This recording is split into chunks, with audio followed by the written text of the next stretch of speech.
Hello and welcome to another episode of the Uncommon Energy Podcast. On this week's episode, we'll be breaking down the results of the Lugia Archeops International Championships, or LAIC, the Latin America International Championships, which took place this past weekend.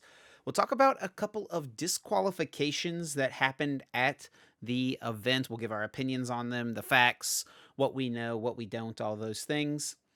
We will, of course, have everyone's favorite segment, Guess That Flavor Text, and we'll also talk about the slew of upcoming regional championships this weekend happening around the world and talk about where we think this Silver Tempest meta is going. My name is Chip Ritchie, and I am joined, as always, by my friend Azul GG, who's coming off a pretty hot top 16 finish at LAIC. Azul, congratulations, round of applause from everyone. How's it doing, man? How's it feel?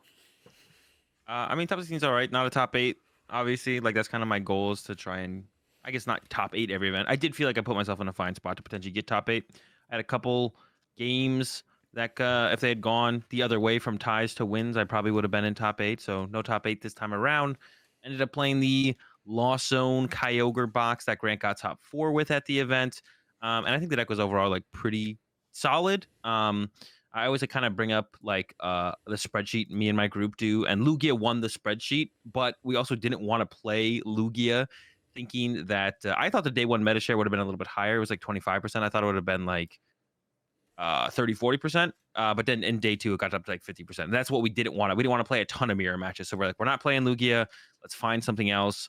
And ended up going with the Lost Zone Kyogre box. We thought it was a solid deck. A lot of people wouldn't be able to just handle the unexpectedness of all the random stuff that's in the deck. And tried to check it out as best we could for the room. And it ended up pretty well. Like I said, I got top 16. Grant was in top 4. So definitely overall happy with the choice, I guess. So yeah, great time at the event though. Overall, the stage was super sick. That was like the one thing that stood out to me immediately when I got into the venue. The venue in general was like super. It was really hot in the venue. I was sweating all day, but it was a super sick venue. Everything that they had going on and set up in the venue was super sick. So that was super cool. But Chip, how'd you like the event? It was your first time in Brazil, right? That's right. Yeah, it's first time I'd ever been to LAIC. First time I had ever been to Brazil, and it was a great time. Yeah, I went down there as a caster. If anyone did not catch last week's episode, and I had a blast. I totally agree about the stage. The production level was sick. They keep kind of like pushing it a little bit more and more, and I think that's going to continue to be a trend for the next few seasons, hopefully. So I mean, it might not be like a change that you see regional to regional, but I think like Yep. there's a decent chance that next season's regionals look way different than this season's regionals, which like gets me fired up. I'm super pumped about that. Just like the growth of the game, and yeah, the stage was awesome, and we got to see some awesome games. We did see lots of Lugia. Obviously, you talked about how it was like 25% of the day one field, but everyone who we talked to, all of the like top players that we interviewed on the stage, and everyone who we interviewed after they won their on stream match, many of them talked about, especially later in the tournament, how like it was round 11 and they had played 7 Lugia mirrors and stuff like that. So it wasn't, while it was 25% of the day one meta, it was winning a lot. So if you were winning your Yeah. rounds, you were more likely to play Lugia, it felt like. So, I mean, I interviewed John, I think in like round 14 or something like that, and he had played 11 Lugia mirrors. So, yeah, a lot of Lugia, and I don't fault you at all for going against the spreadsheet. I imagine it probably hurt Caleb a little bit to go against the spreadsheet, but I think that is a totally fair choice. And I really did enjoy the deck that you guys decided to play. We had you on the stream, and we had Grant on twice, one in Swiss, one in top 4. So got to see a little bit of lost box action. I don't think we ever saw the Kyogre come in on the stream. I watched some of y'all's games in the field though and saw the Kyogre once or twice, but yeah, very, very cool deck for sure. And Yeah, the threat is like a little bit more important than actually using it. Like I did yes, a the Kyogre, fact that it like, exists, right? yeah, the fact that Kyogre exists force your opponent to play around the Kyogre, so they force them to play more awkwardly. And if you don't have it, you are going to lose some games without it. So definitely you need some kind of closure. Like Sable Zard has Zard, Kyogre build has Kyogre. You need some kind of closer that kind of threatens your opponent for sure. Definitely. I will say, like I mentioned, it was my first time being in Brazil. I know zero Portuguese, and I thought it would like be okay. Like, of the TCG casters, Freya grew up in Brazil, like did like early school in Brazil. She's half Brazilian, so she's fluent. And then Pablo also lived in Brazil for like 6 months, I think, in the late 20 or early 2010s. So he like is pretty fluent in Portuguese as well. So I was like, okay, yeah, we'll be fine. But the very first day, we went to this mall near the hotel that had a food court, and we all split up to go get lunch, and then we go sit together. And I walked up, and the girl working the register said something to me in Portuguese, and I just pointed to the menu to what I wanted. I said no Portuguese, and I pointed to what I wanted, and she asked me 20 questions, all in Portuguese. And I was like, this is going to be way harder than I thought it was. But we made it work. I got some food. It was good, and we're good to go. So, yeah, it was great. I enjoyed it.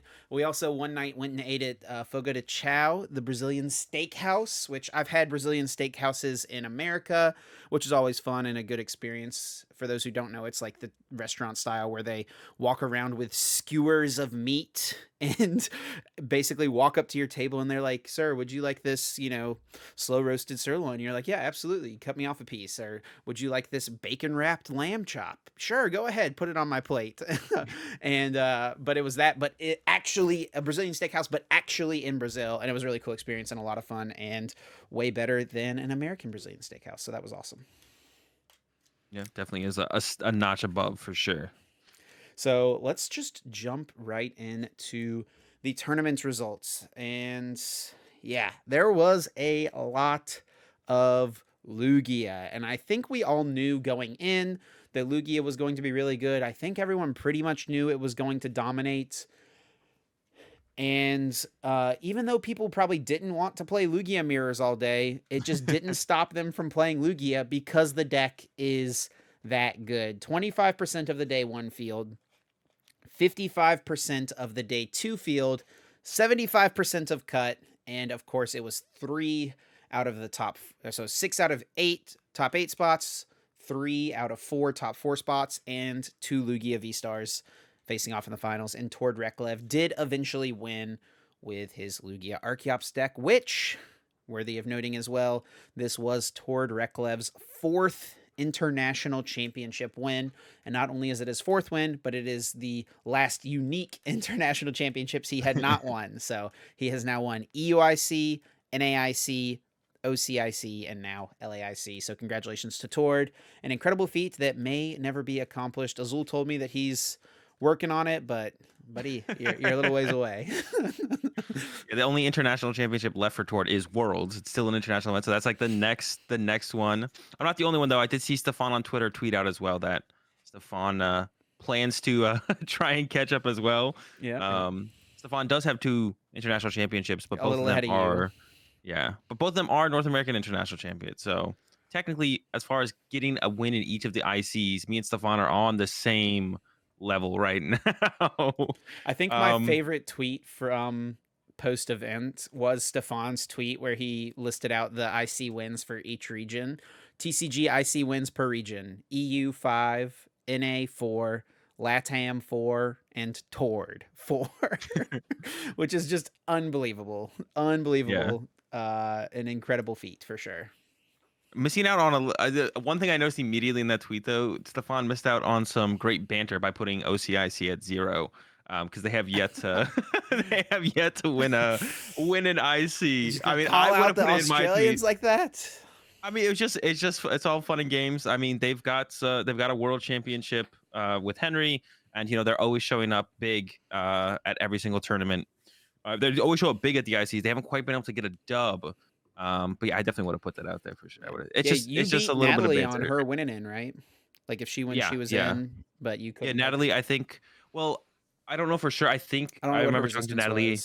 I remember just talking to Natalie after the fact. I think she would have made 8 seed over Tord if Natalie had beat me. So Natalie, I played against Natalie. I had 30 points. Natalie had 31. So I got the up pair. There was 3 people who bubbled out at 34, and Natalie could have made it a 4th person bubbling out at 34. And I think it would have. I think Natalie would have had better resistance than Towards. So almost managed to get a top 8 there, and then would have taken Tord out of contention there. Would have still had a Dude, tough matchup against just Sander though. another factor into Tord's plot armor, by the way. Yeah. Like, Tord is obviously, this is not taking away from Tord. He is an insanely good Pokemon TCG player, the best in the game right now, I think, unequivocally, for sure. Yep. And so this does not take away from that at all, but his plot armor is unreal. He gets he gets into top 8 at 8th seed because 2 people tied the winning in, and you beat Natalie. If any of those 2 people tie? 2 people tied winning ins, yes. Get to what? To get to 35? Yeah.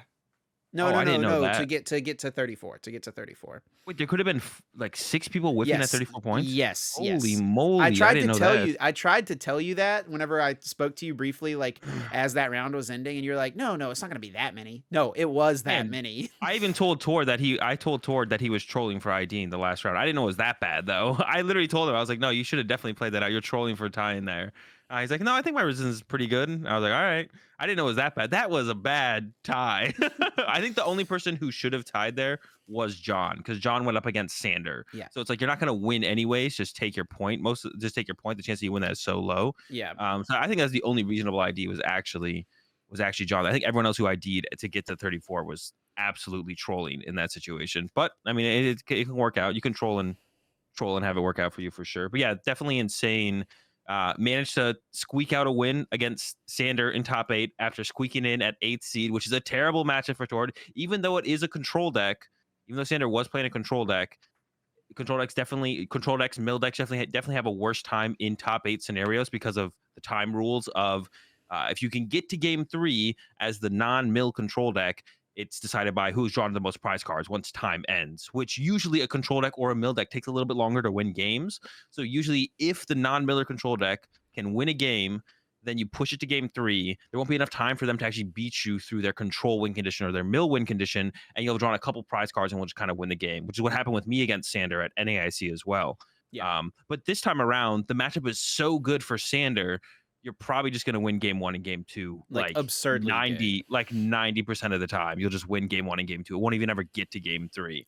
For my scenario against Sander, like NAIC, it was definitely a little bit closer of a matchup. So yeah, gets through that, and then in the finals, Tord actually couldn't win game 1 at a certain point. Yeah. And Lucas just didn't count towards discard pile to check energy, I think was the main thing, and decided to scoop. It's like, oh, you can attack with Charizard next turn. I guess I can't win anymore. I'll concede.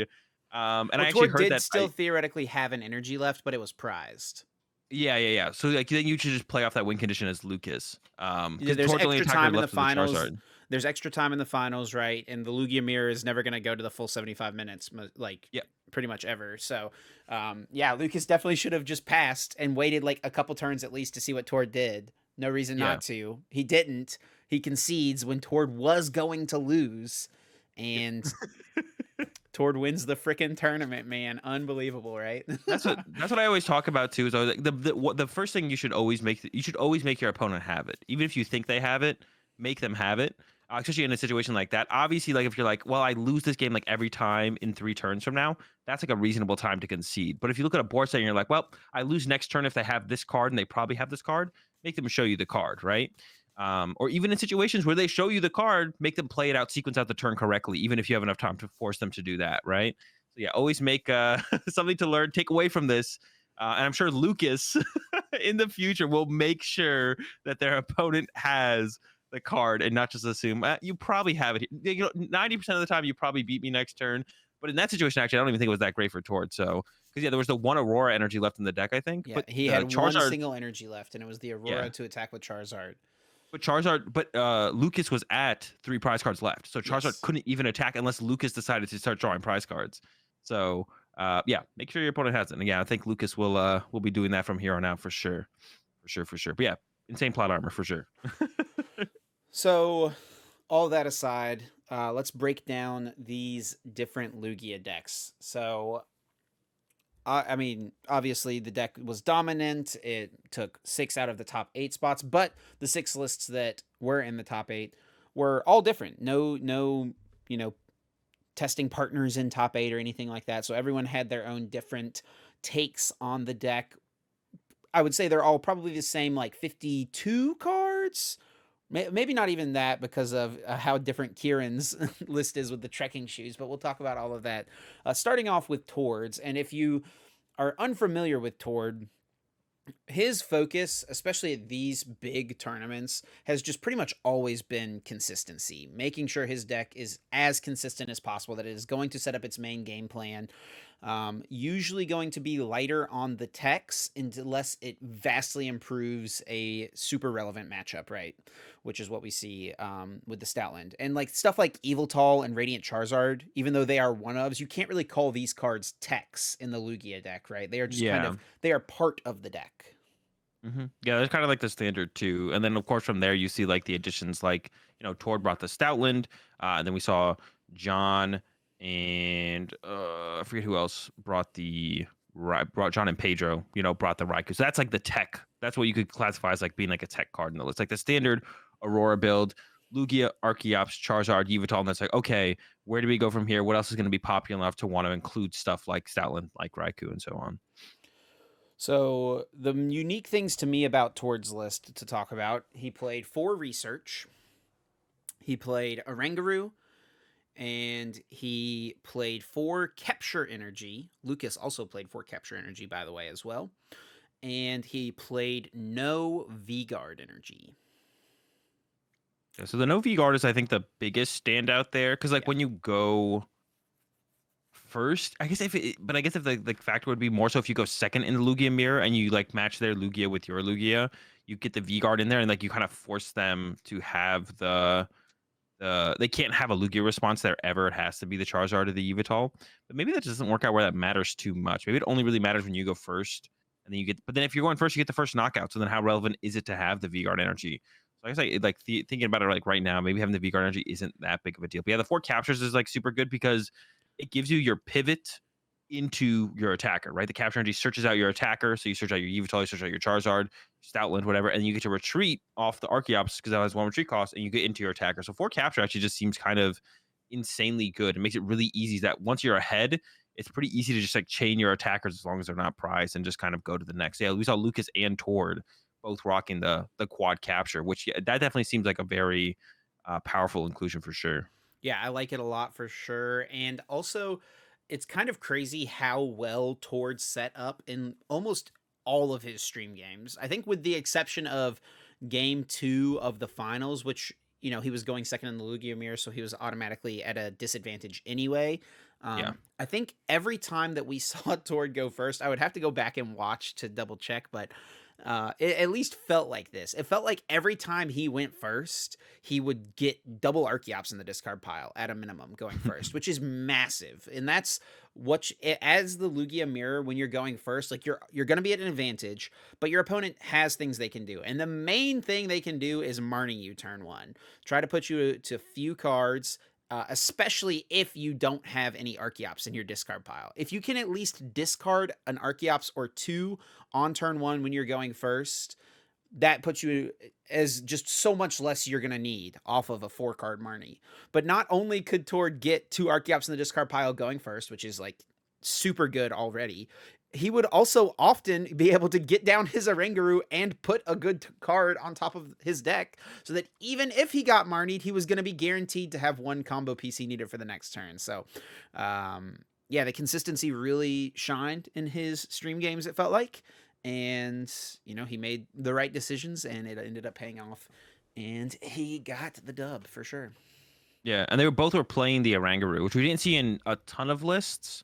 Yeah. But yeah, like it works in a lot of really, really cool ways in the deck, right? Like it helps you play around Marnie, of course, but then also conserves your energy to put those back in the deck, or even stuff like Choice Belt, put that on top of the deck so you don't need it later. I guess the biggest difference between those two lists, or the biggest thing I guess just in Lucas's build compared to literally everyone else, is 4 collapsed stadium, Wild. which which I think is a little bit excessive. That's a lot of collapsed stadium. That's a lot of dead cards in a lot of situations, especially once you put your first one in play.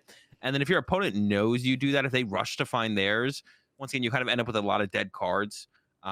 Went with no Punkaboo, so no aggressive out to stuff like Path or Sinnoh. But when you have 4 collapse, I think you'll probably be able to find it out pretty often. And there wasn't really that much Path or Sinnoh to have to deal with anyways. Yep. So, but yeah, 4 collapse, that's a lot of collapse. It gives you like a lot of board control, especially in the mirror match to get rid of your 2 prize Pokemon.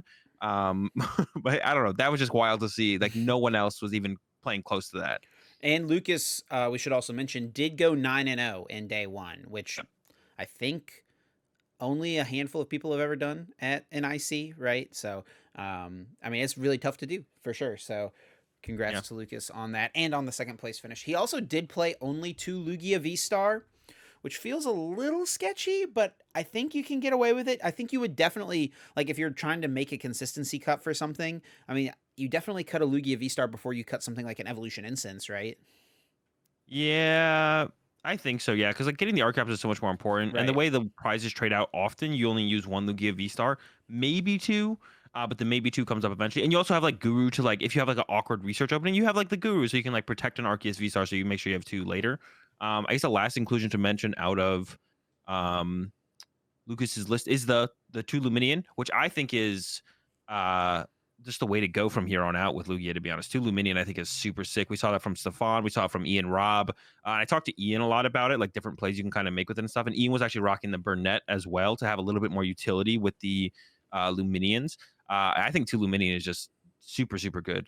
I guess another thing to mention that Tor didn't play. Tor didn't play the Crobat. Neither did Lucas, but Lucas did have the second Luminion to kind of fill that fill that role of just like more Pokemon that have powerful abilities to see draw supporters and so on. So Tor does like the Guru's pretty good at doing that too, especially like protecting around Marnies, which is like often when you find yourself using the Luminion or the Crobat as a response, you get Marnie, you're like, well, I didn't draw a supporter, but I got a quick ball and Ultra Ball, okay, I'll go with Luminion. But Guru, being able to set like supporters on top and stuff can kind of play around that, or even just like setting up capture energy or quick balls, because like once you establish your Archeops, all you need to do, as long as you're ahead, until you need to find Serena or boss, is just find your next attacker. So, but yeah, the double Luminion, I kind of think from when I've talked to people about it and kind of thought about how it works, I think that's kind of the way to go with Lugia from here on out, is to play 2 Luminion. Yeah, double Luminion definitely seems very strong. We saw it a handful of times on the stream, and Luminion is just such a good attacker into Lost Box, and then it's also really solid in the mirror, Yep. specifically on the Evil Tall turn, right? Or if your opponent is playing Raikou, you just attack, shuffle it back in, and then you can send up a one prizer, usually the Oranguru or maybe Manaphy, something like that, so that you force them to have Serena or Boss that turn, and just make them have as much stuff as possible. And it's one of the ways you can try to come back in the mirror when you're going second, is just force them to have stuff, because while the deck is very consistent and powerful, it's not always going to have everything it needs, right? So if you just enough times in enough mirrors, going second enough times, force them to have as much stuff as possible, they're going to miss eventually, right? Yeah, I mean that's the hope, anyways. Sure. Um, Doesn't always and happen. yeah, It's kind of hard for people to miss Boss or Serena when they're playing double Luminion. I guess that is also worth mentioning too. yeah, it definitely is tough. I guess like the next thing to mention would be like I mentioned, the Raikous. John and Pedro played Raikou. I'm personally not a fan of the Raikou. Not a huge fan of Raikou at all. What do you think about the Raikou though, Chip? I think Raikou is okay. I mean, I think it puts some pressure onto the Lost Box matchup, right? Makes them find a Manaphy. Small pressure. Is that Yeah, what it that does also was? get KO'd by Cram. So like, it Sure, but I mean, it can take 2 prizes, right? can. Yeah. It can. It can. And it's a one prizer that, even if it's not taking 2 prizes, it is another one prize Pokemon that can one hit KO Lugia, right? And we did see It's true. John prepping with that with the 3 choice belt as well. We actually interviewed when we were killing time, I think between the top 4s, maybe between top 8 and top 4. They actually interviewed Isaiah on the stage, who was one of the people who missed top cut on resistance, so he had the same amount of match points as the person in 8th, but was Yeah. outside, and he's playing the same 60 as John. So they interviewed him, spoke to Isaiah a little bit, and on stage, Isaiah said, "I have no idea how any of the Lugia players decided it was a good idea to play Lugia with only two choice belts. If you're playing two choice belts, you're trolling. I don't know how you're beating Mirror if you're only playing two choice belts and stuff like that." So he was really calling him out on it. Yeah, no, I actually really like three choice belt as well. It's way better with Raikou though. Yes. Without Raikou, it's definitely like, it's still good because like, in the initial trade off in the mirrors, like if you have the V Guard energy, even with quad powerful, you don't get KO'd. So if you go first and you get a V Guard energy Lugia V Star attacking turn 2, you just don't get KO'd by quad powerful. So you Yeah. need triple powerful plus choice belt. If you play two choice belt, it's a little bit harder to find. And then towards the late game, you need it for Charizard potentially as well to go into the next Lugia V Star. Because you can go like Lugia V Star Yveltal, and then if they go Lugia V Star KO your Yveltal, then you need to be able to get that Lugia V Star with the Charizard, but that Charizard has to have a choice belt. So Sure. I can kind of trade off back and forth. Yeah, the reason I'm not a huge fan of the Raikou though, like the biggest thing is like like you can't use Raikou, Yveltal, and Charizard in the same game. Like if you look at John's list, there's 4 Aurora, a Speed Lightning, and a Heat. So you literally can't use all 3, and you're never going to want to use Raikou and Yveltal because that's like that'll almost never happen. It could happen, it probably won't happen. So then you're probably forced into one of them plus Charizard. At that point, Yveltal plus Charizard. I mean, that's why everyone just plays Yveltal and Charizard, right? Raikou's kind of like the is not the go-to for sure for that reason. It's just too awkward to try and use it alongside the other two. So you're like picking between them instead of using all of them in the same game consistently. The other thing about their list to point out, we talked about Tord's list, max consistency fours of everything, right?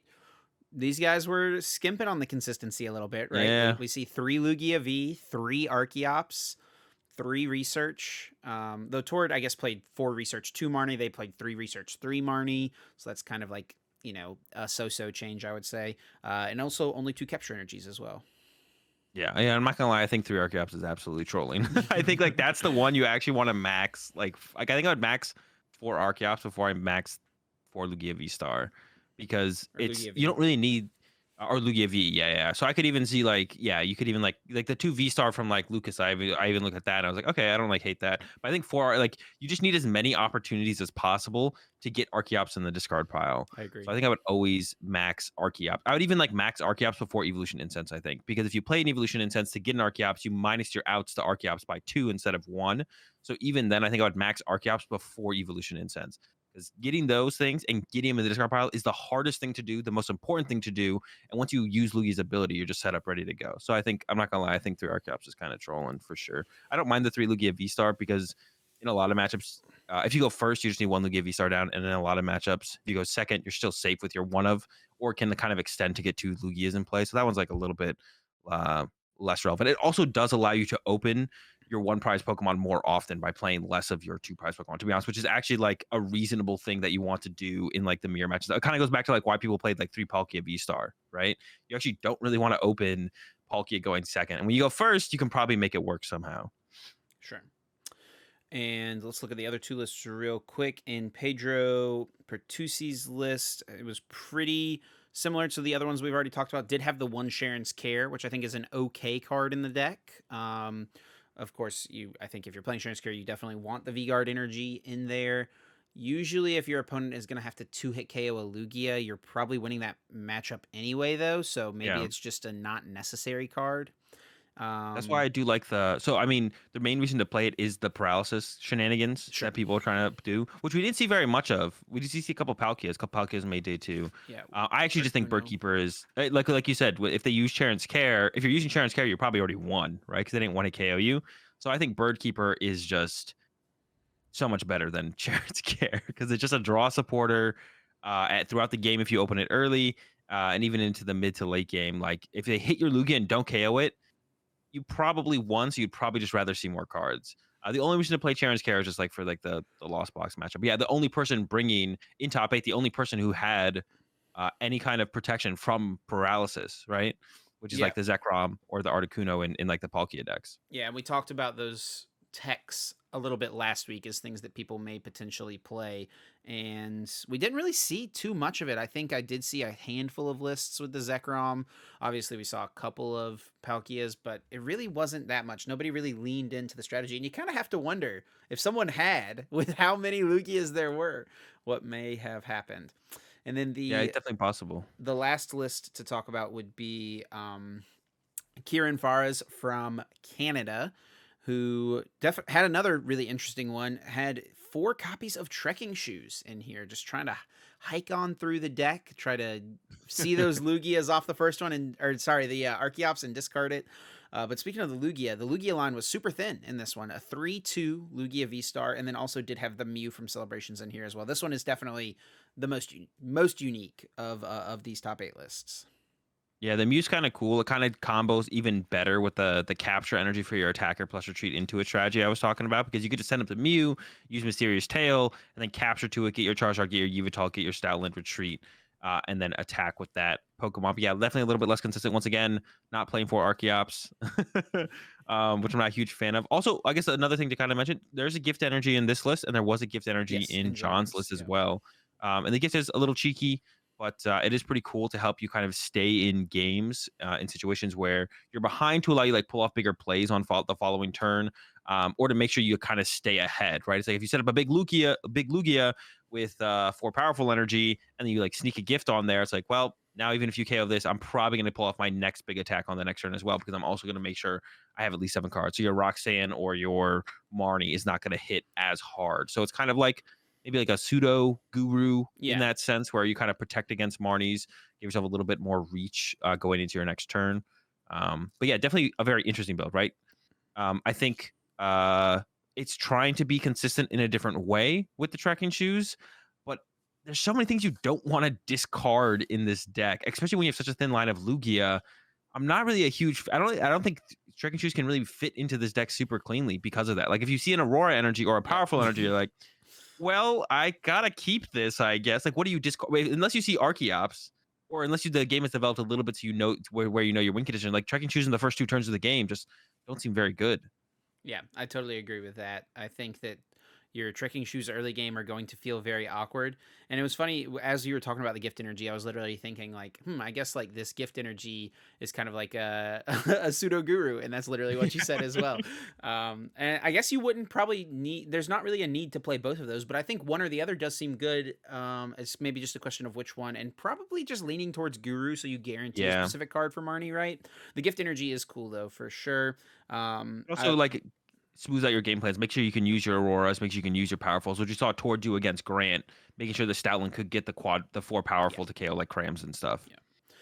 I do think like if we see Roxanne a bit more in the meta in places, then Gift Energy becomes quite a bit better than Yeah. Guru.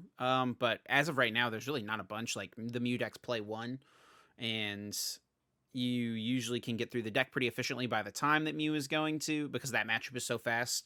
By the time that Mew's going to Roxanne, you usually can like kind of have your board set up. You almost set up checkmate Yeah. with your attackers you put in play, right? Making a big Lugia and an Yveltal.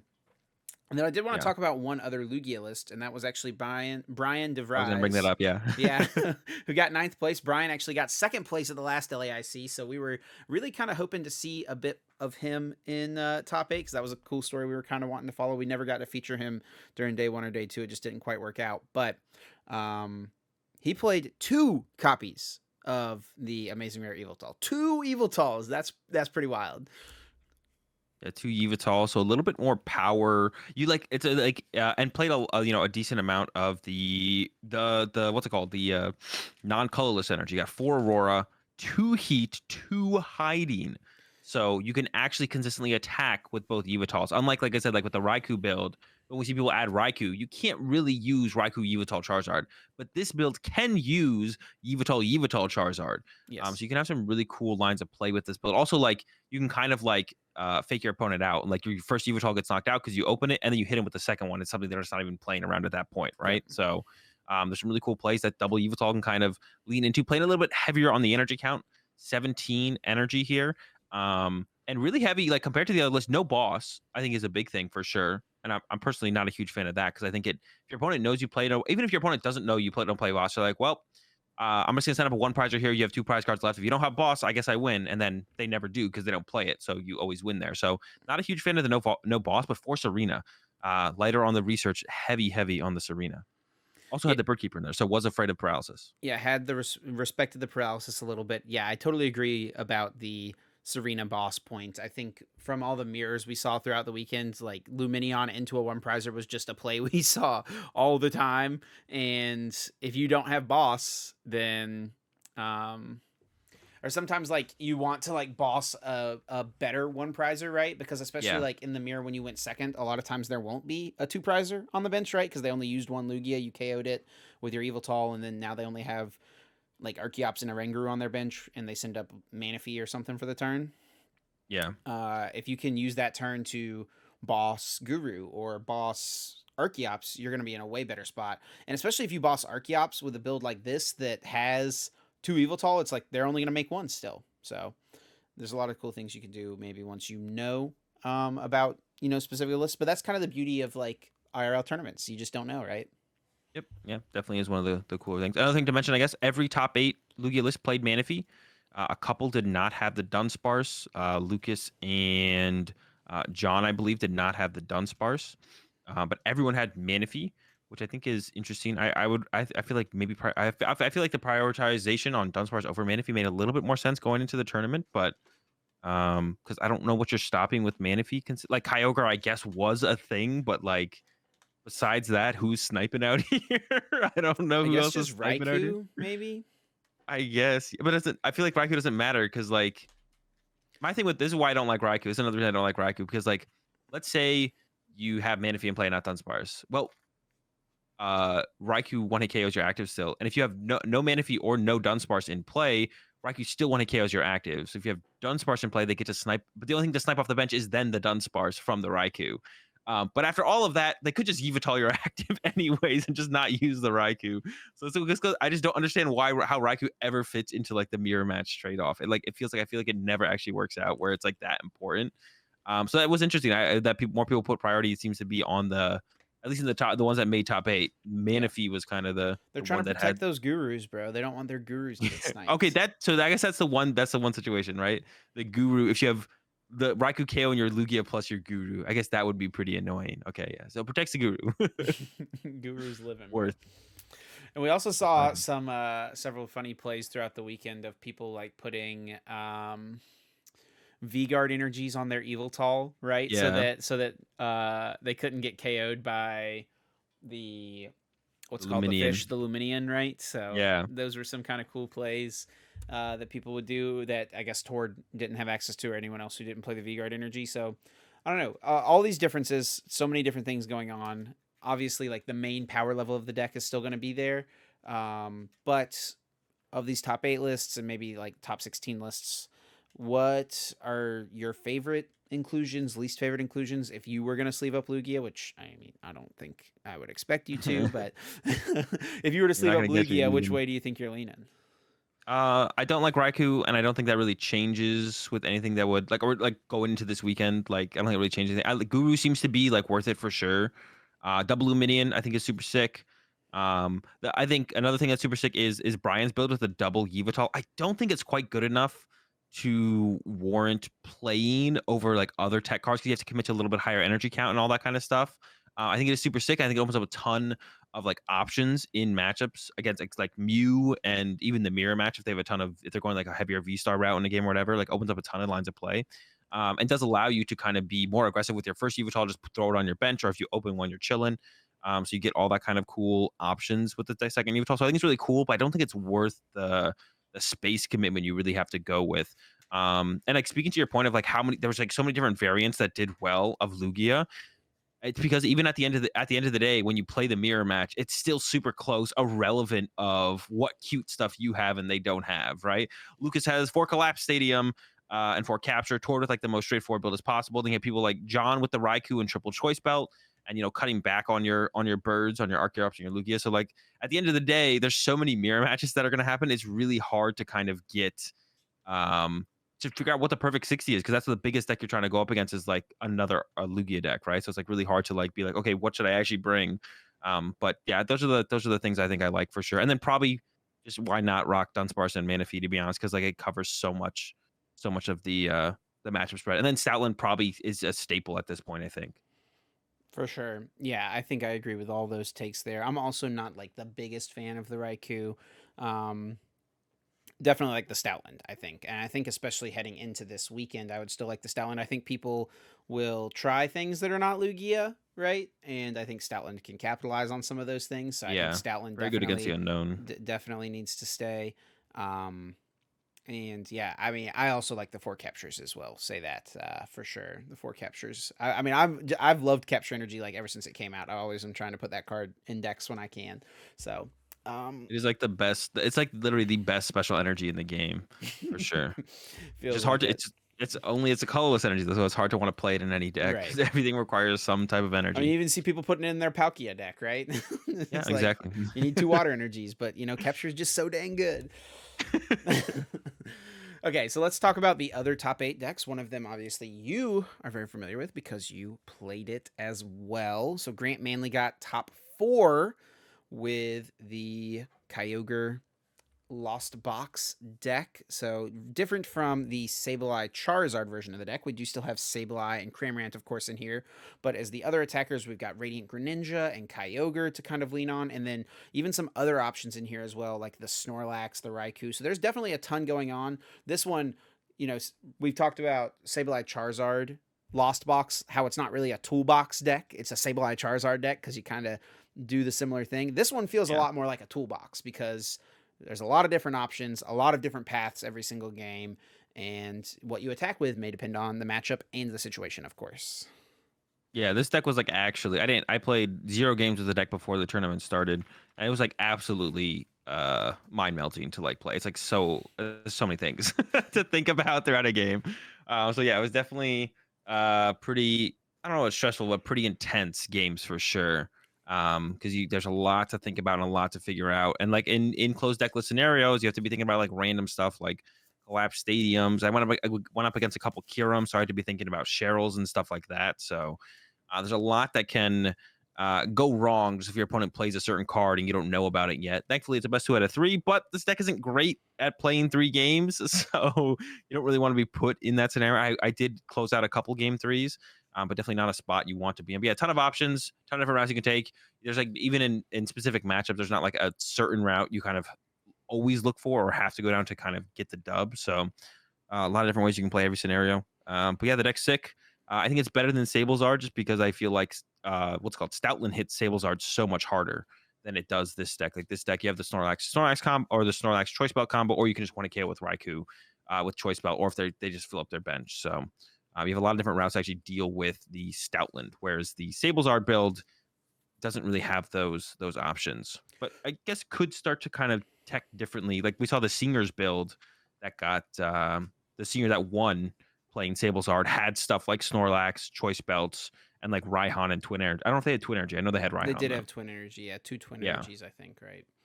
So yeah, not their to list was Stout. really cool, and that kid played really well as well. I was really impressed in that game, though I did only get to see one, of course, and it was against Control, and he, I guess, just probably had a really solid game plan and stuck to it. But um, Yeah. yeah, so about this deck, and I actually want to ask you about the Raikou specifically. I guess before I do that, where did kind of this deck come from? I guess like obviously people played it a little bit online, but like of the many ways that Lost Box could have possibly been played in this tournament, why Kyogre? And like where did it come from for you guys? So, um, I mean, we were trying a couple different things before the event, and then Daniel Altavilla, who shows up now and then to tournaments and works with us when he does, was just playing a lot of Kyogre leading up to the event, and then playing some games the day before the tournament, and he kept beating what's it called? Kept beating Lugia with Stoutland in it. So we're like, all right, fine, we'll play Kyogre because we just basically didn't want to play Lugia. We're looking for something that wasn't Lugia. It's really hard. There's not much that can really keep up with Lugia, and then also like be able to beat Mew and other Lost Box decks and stuff like that. But we're like, okay, this could do it. So let's just play this then. We were beating Lugia. We probably don't think the matchup's as good as our testing before the tournament was, but we're like, probably isn't worse than 50-50. If they have all 3 of the tech cards, if they have Manaphy, Dunsparce, and Stoutland, probably unfavorable, but we don't think everyone's going to have all of them. quite a few people did, unfortunately for us, but there's a decent amount that didn't. And you can get by sometimes. Like I think the only person I played that had all three, I beat them. Um, so yeah, it was just like the deck works and it can kind of beat everything. Like your Mew matchup is really good and you're fine against Sable's Art as well. And it's kind of the deck is so like unknown as to what you're playing. You just have a huge advantage, like we kind of mentioned, like closed deck lists, like IRL tournaments. Your opponent just doesn't know your deck list. So when you're throwing down random stuff with Mirage Gate, they have no idea what to play around or expect, and like that's just like a huge advantage in itself. Definitely, absolutely. So the Raikou specifically, I did want to ask about because I saw a little bit of a conversation on Twitter. Oh yeah, People talking about how Raikou's not really a great answer into Lugia because you're just trading two prizes into two prizes, which was kind of a theme for people who were trying to counter Palkia. You know, people tried to yeah. play Raikou as a counter to Palkia, and that was kind of the summation, right? That Raikou didn't quite really work because it was just trading two prizes into two prizes, so you're just going even, so it doesn't really help. Why does it work against Lugia specifically, though? It's because you have like the follow up of Kyogre to potentially draw, you know, 2 to like 4 prize cards at the end of the game. So like you have the follow up of Kyogre, or sometimes you just get ahead. Like if you just draw the first 2 prize cards with Raikou, then you're just ahead, and then it's like okay, I KO'd this, and then you come back with a Lugia, and then from there you could pivot, right? You can go like Cram plus Snorlax to get that KO, or just go into another Raikou get that KO. So when you could just like get the first 2 prize cards with the Raikou, it just like puts you super far ahead, and you could just kind of race them as opposed to play for the late game Kyogre. And actually, I think it's the matchup I used Kyogre the least in was the Lugia matchup because it just I could race the majority of the time instead, um, and just get ahead. Or you could like get the first hit with Cram on a Lugia, and then they go Lugia VSTAR hit, and then you go Snorlax KO, and then you go Lugia KO Snorlax, and you go Raikou 1 hit KO that, and then once again you're just ahead, and it doesn't really matter that they get another 2 prize cards on your Raikou. So it's just a super efficient attacker. It was also, I think, more beneficial in LAIC than it will be going forwards because we hit a lot of like our group hit a lot of Kyurem in general, and it's really good against Kyurem because it KOs Empoleon really efficiently, and then it also trades actually really well into Kyurem VMAX because you can like hit them with a Cramorant and then go Raikou KO, get a 2-hit KO like that, and you don't really care that you gave up 3 prize cards for 3 prize cards. Like you're okay with that trade off. So it worked. It worked really well for that reason as well. We kind of just hit a decent amount of Kyurems. Like I hit 2 or 3 Kyurems myself, so That's pretty funny. pretty good against that. Nice, yeah. Well, seems like a really fun deck for sure. Definitely seems you said it was mind melting. Definitely seems difficult to play. There is certainly a lot going on. We'll talk about it a little bit more for this coming weekend in the later half of the podcast. But for now, let's move on to the other non-Lugia deck in top 8, which was Sander Wojcik's control deck. I think anytime there's one of these international tournaments, pretty much one of the first players people put their eyes on is Sander to see Yeah, what flavor of control we've got. And the flavor this week, this tournament, was definitely anti Lugia. That is like the theme of this deck yeah, for sure. Also, Mew kind of is pretty solid, right? Special energy hate. So I would assume Sanders' thought process here is looking at the 2 most popular decks, Lugia and Mew, seeing that they play all special energy, and just saying Eviltal is very good against these 2 cards, these 2 decks. Let's put 4 Eviltals in here, and we'll build around it from that point. yeah, definitely. Yeah, I definitely think overall Sander had. I think this is back to back ICs where Sander had the best deck and actually came in to top 8 with the best with first seat back to back ICs. And yeah, had the best deck I think overall in the tournament. So unfortunate to have gone down to Tord in top 8 there.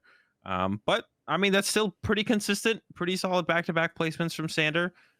With another good control deck, I'm sure we'll see Sander do it again in future formats at future ICs.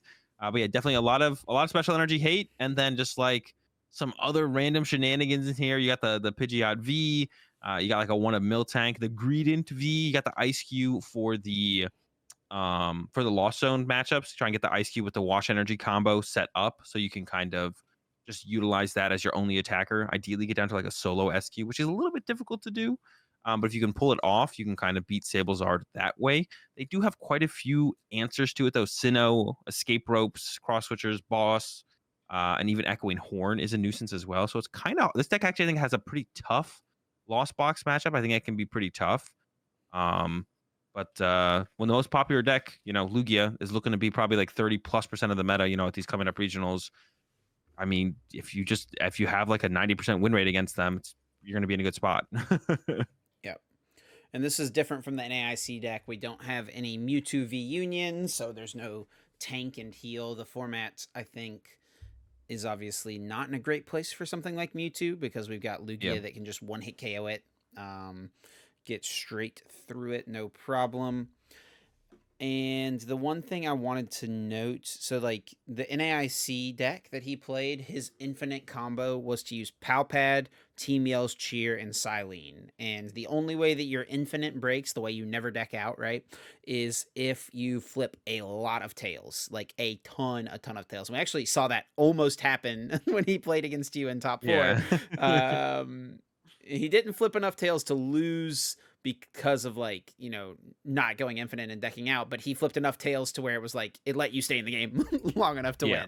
win, for sure. So yeah, this one, the way that infinite works is, well, the most straightforward way is just Pidgeot V, right? You Yeah. can just put it onto the bench and shuffle it back into the deck, and you never deck out. It's a one card infinite, and we do still have Silene and Palpad in here. So as long as you can hit at least one heads, you can always put Palpad back, which means you can always put Silene back, which means you can at least hit one heads and always put Palpad back and try to keep that going potentially.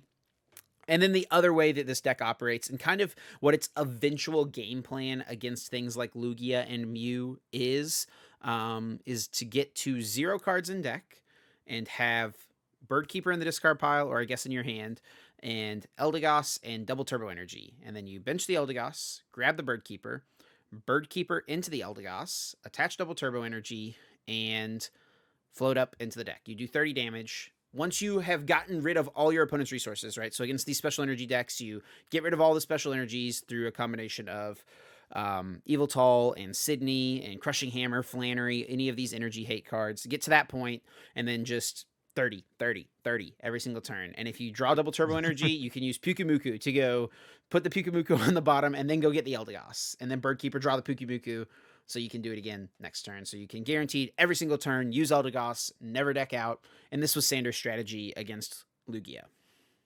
Well, you'd whiff eventually in there because you could top the Pikachu. But if you get double No, because you draw Birdkeeper, the Pukumuku with Birdkeeper.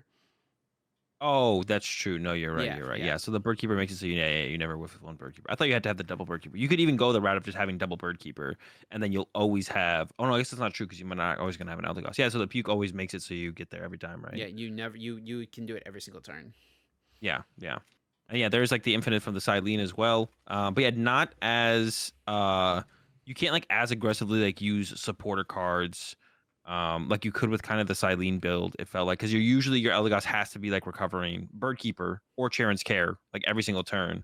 And the Charon's Care loop you can set up off of your Pidgeot or the Greedent specifically up against like the Lost Box matchups where you like put one of those in the active, they hit you, and then you go, okay, bench Eldegoss, get Charon's Care it up, send up Eldegoss, attack, repeat, right? So, yeah, a lot of cool ways to win games with this deck. I think it is a little bit more fragile than the Mewtwo V Union deck for sure. Like I said, the Lost Box matchup seems iffy, and I think people just knowing the list probably won't help Lugia, but will help stuff like Mew and stuff to now beat it. Like I think this is definitely beatable for stuff like Mew with like Silene and Palpad and stuff like that. So I think knowing that this is out there going to make it a little bit tougher for the deck in general, but not for your Lugia. I don't see your Lugia matchup getting worse. I just see maybe your other matchup struggling a little bit. Yeah, I don't even know what Lugia could do. I mean, attack with Luminion I think is like the best strategy. Just try to attack with it, shuffle it back in, but that It's a doesn't constant work because retreat. Yeah. he's got answers to it, and he's also got Miltank, right? And Luminion can't hit the Miltank. So yeah, it's just bad for sure. Yeah, it's rough. Definitely um, rough. I heard like some people talking about Blissey V, but I have seen that a little bit. Yeah, but there is a Miltank, so you can't hit yeah, Miltank with Blissey V. So still, you'd eventually have to retreat into an Archeops. Archeops KOs the Miltank, but then you can go back into Blissey, and that does sound like you do set up a pretty decent situation there, to be honest. Like, that doesn't seem terrible, like a terrible situation to be in.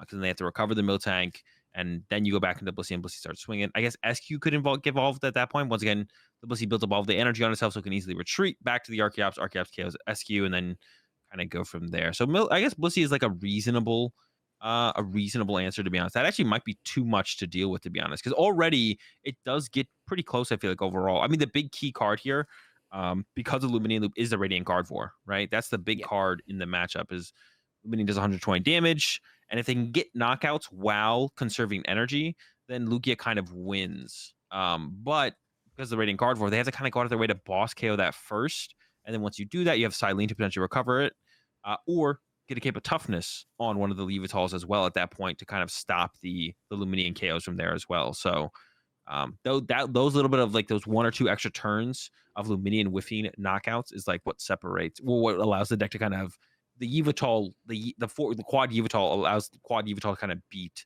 the Lugia deck, because quad Yveltal without the Grading Guard without the Capes of Toughness, you actually lose the prize race to Lugia.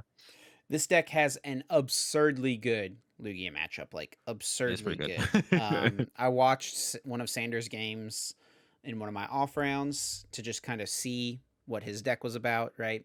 Wanted to see him playing it and see how it exactly worked.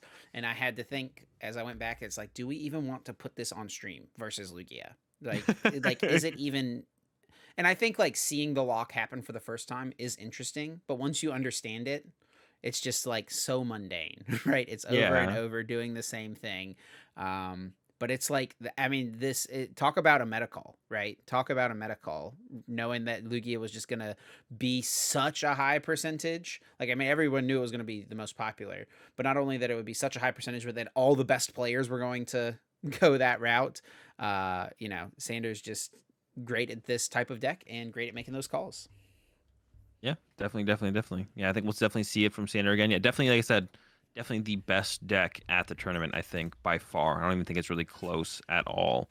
So Sander's done it again. Hopefully Sander keeps doing it. It's really cool to see all the concoctions that Sander comes up with time and time again. So hopefully Sander can keeps playing the game and don't retire, and then keeps coming up, keeps pushing the ceiling on the control decks, and shows that it's still consistently viable. So we're kind of like See it. going a little long on time here, which I didn't even realize we're at like 56 minutes right now. So we were gonna talk a little bit about some of the other interesting day two decks. There was a bit of Mew, some Arc Duraludon. We'll talk about some of these decks, about what we think about them in the later section of the cast, where we talk about this coming weekend, right? What we think is good, what people should play. Unless you have anything you really specifically, Azul, want to say about one of these decks at LAIC. No, I don't think anything really stood out to me. I mean, like, it's just just a sprinkle of everything, right? A little bit of Tina, a little bit of Reggie, a little bit of Mew, a little bit of Lost Box, right? Nothing, but none of the lists really stand out too much to me or anything like that. Okay. So before we move on to our next main topic, which we'll talk about some of the disqualifications, the judging stuff that went down at LAIC, a little bit of a discussion comes up, and this happens literally after every single time that Tord wins a major tournament, is the discussion of who is the best Pokemon TCG player of all time, the GOAT. This is our LeBron versus Jordan, Tord versus Jason, man. So Tord Reklev, I think everyone who's listened to this cast probably knows who Tord is, right? The 4-time internationals winner. He's won one of each of the 4 ICs. And then Jason Klaczynski, who, if you haven't been around for that long, you might not recognize the name, though if you've been playing even for just a few months, you've probably heard someone talk about Jason in some capacity. The person who many people consider to be the best to ever play the game. He won the world championships 3 times, once in 2006, once in 2008, and once in 2013. He also won US Nationals back in 2015 as well. Won pretty much every level of tournament except for an internationals, and I do think he's only ever played at one internationals, which was NAIC in 2017. And I don't think he made day 2. I think he went 6-3. But Jason is someone. I think that was the last official tournament that he's played in, was that tournament, and he's kind of taken just a step back from the game. He does still play a lot of Pokemon. He plays a lot of retro Pokemon. If you're ever wanting to play in a tournament with Jason, he runs out, I think, a weekly retro format tournament on the Play Limitless platform where they use TCG1, which is a web browser version of a way to play the Pokemon TCG, which is not a fun way to play, by the way. Azul and I have both played TCG1 before. It is Yeah, it's not not great. fun. It's like playing Pokemon cards if it was in a Excel spreadsheet. That is not fun. But yeah, Jason versus Tord. The big conversation here. The GOAT. Who is it? Azul kind of defining thoughts right away. Tord versus Jason. I mean, or maybe I guess just around the discussion. Like this is always coming up, right? So like, people always are having this burning desire to figure out who the best is. Yeah. I've usually kind of said Tord in the past for quite a while, actually. But I actually had like something recently came up on my Twitter timeline that wasn't Pokemon related, but it was talking about kind of the same thing of just like a greatest of all time. And it was for Call of Duty, not even for Pokemon. But one thing they said is like, It was like a situation of like a past player versus a modern player. yeah, exactly. It was like past players versus modern players. Whenever they see a greatest of all time list, they're like, they always feel like it's scuffed because no one takes into like because everyone is always like, well, the game's harder now, so you don't even talk about players back then, which is true. I do think a majority of tournaments are harder now, right? More players, more information. Um, Maybe there's an argument for maybe it's harder to be consistent in tournaments these days, right? You could definitely make that argument. I think it's probably true as well, but you can only play up to the ceiling of where the game currently is. And that was kind of their argument. It's like, sure, the game was maybe easier back when Jason played, but Jason still won Worlds 3 times and still played to the ceiling to achieve that, right? And that's like if someone had won Worlds 3 times in the modern era, like from 2015 on, they would be considered the greatest of all time, right? No question, right? It wouldn't even be a question, right? And they'd be playing to the current modern ceiling of whatever that is, right? So I think it is with that. I'd never really thought about it like that, but now that I had heard that, I was like, that just makes a lot of sense. Um, and one of the examples they gave was like if you took baseball as an example, you'd never rank any of the great baseball players over Babe Ruth. Like no one does. Babe Ruth is like the GOAT, right? It's not even close. It doesn't matter that the game is maybe harder now on average. Um, you just don't do it, right? No one It's not really a discussion. And the one like the biggest discussion of all time with this is LeBron versus Jordan, right? That's Right. like the biggest goat versus goat discussion ever. And in Pokemon, we have ours of Jason versus Jordan. I think now after hearing that perspective of way to look at it, I wouldn't even really. I think I would give it to Jason. I think I would give it to Jason. If Tord wins 3 worlds, obviously we have to give it to Tord. If Tord wins 2 worlds, we'd probably give it to Tord. But you could also like separate them by their eras. And it's like Tord is currently the best player in the game. Jason was the best player in the game back then. You don't even have to give anyone the title of the greatest of all time, and you don't have to compare them. You should be like, back then Jason was the best. Right now, Tord is the best. But if I had to pick between them, I actually think with that new perspective on it, and of course there could be someone could say it in a different way that would maybe change my mind. But I've never thought about that like that. That completely changed how I thought about it. So I think I'd give it to Jason. Yeah, I hadn't heard that perspective before either, and I definitely can agree with that. And what you were saying there at the end is kind of how I have mostly thought about it. It's like, why do we have to compare, right? The two eras of the game are both so different. I think it's obvious Jason was the best back then. I think it's obvious that Tord is the best right now. Can't we just like let that exist and be happy about it? Can't we all just get along?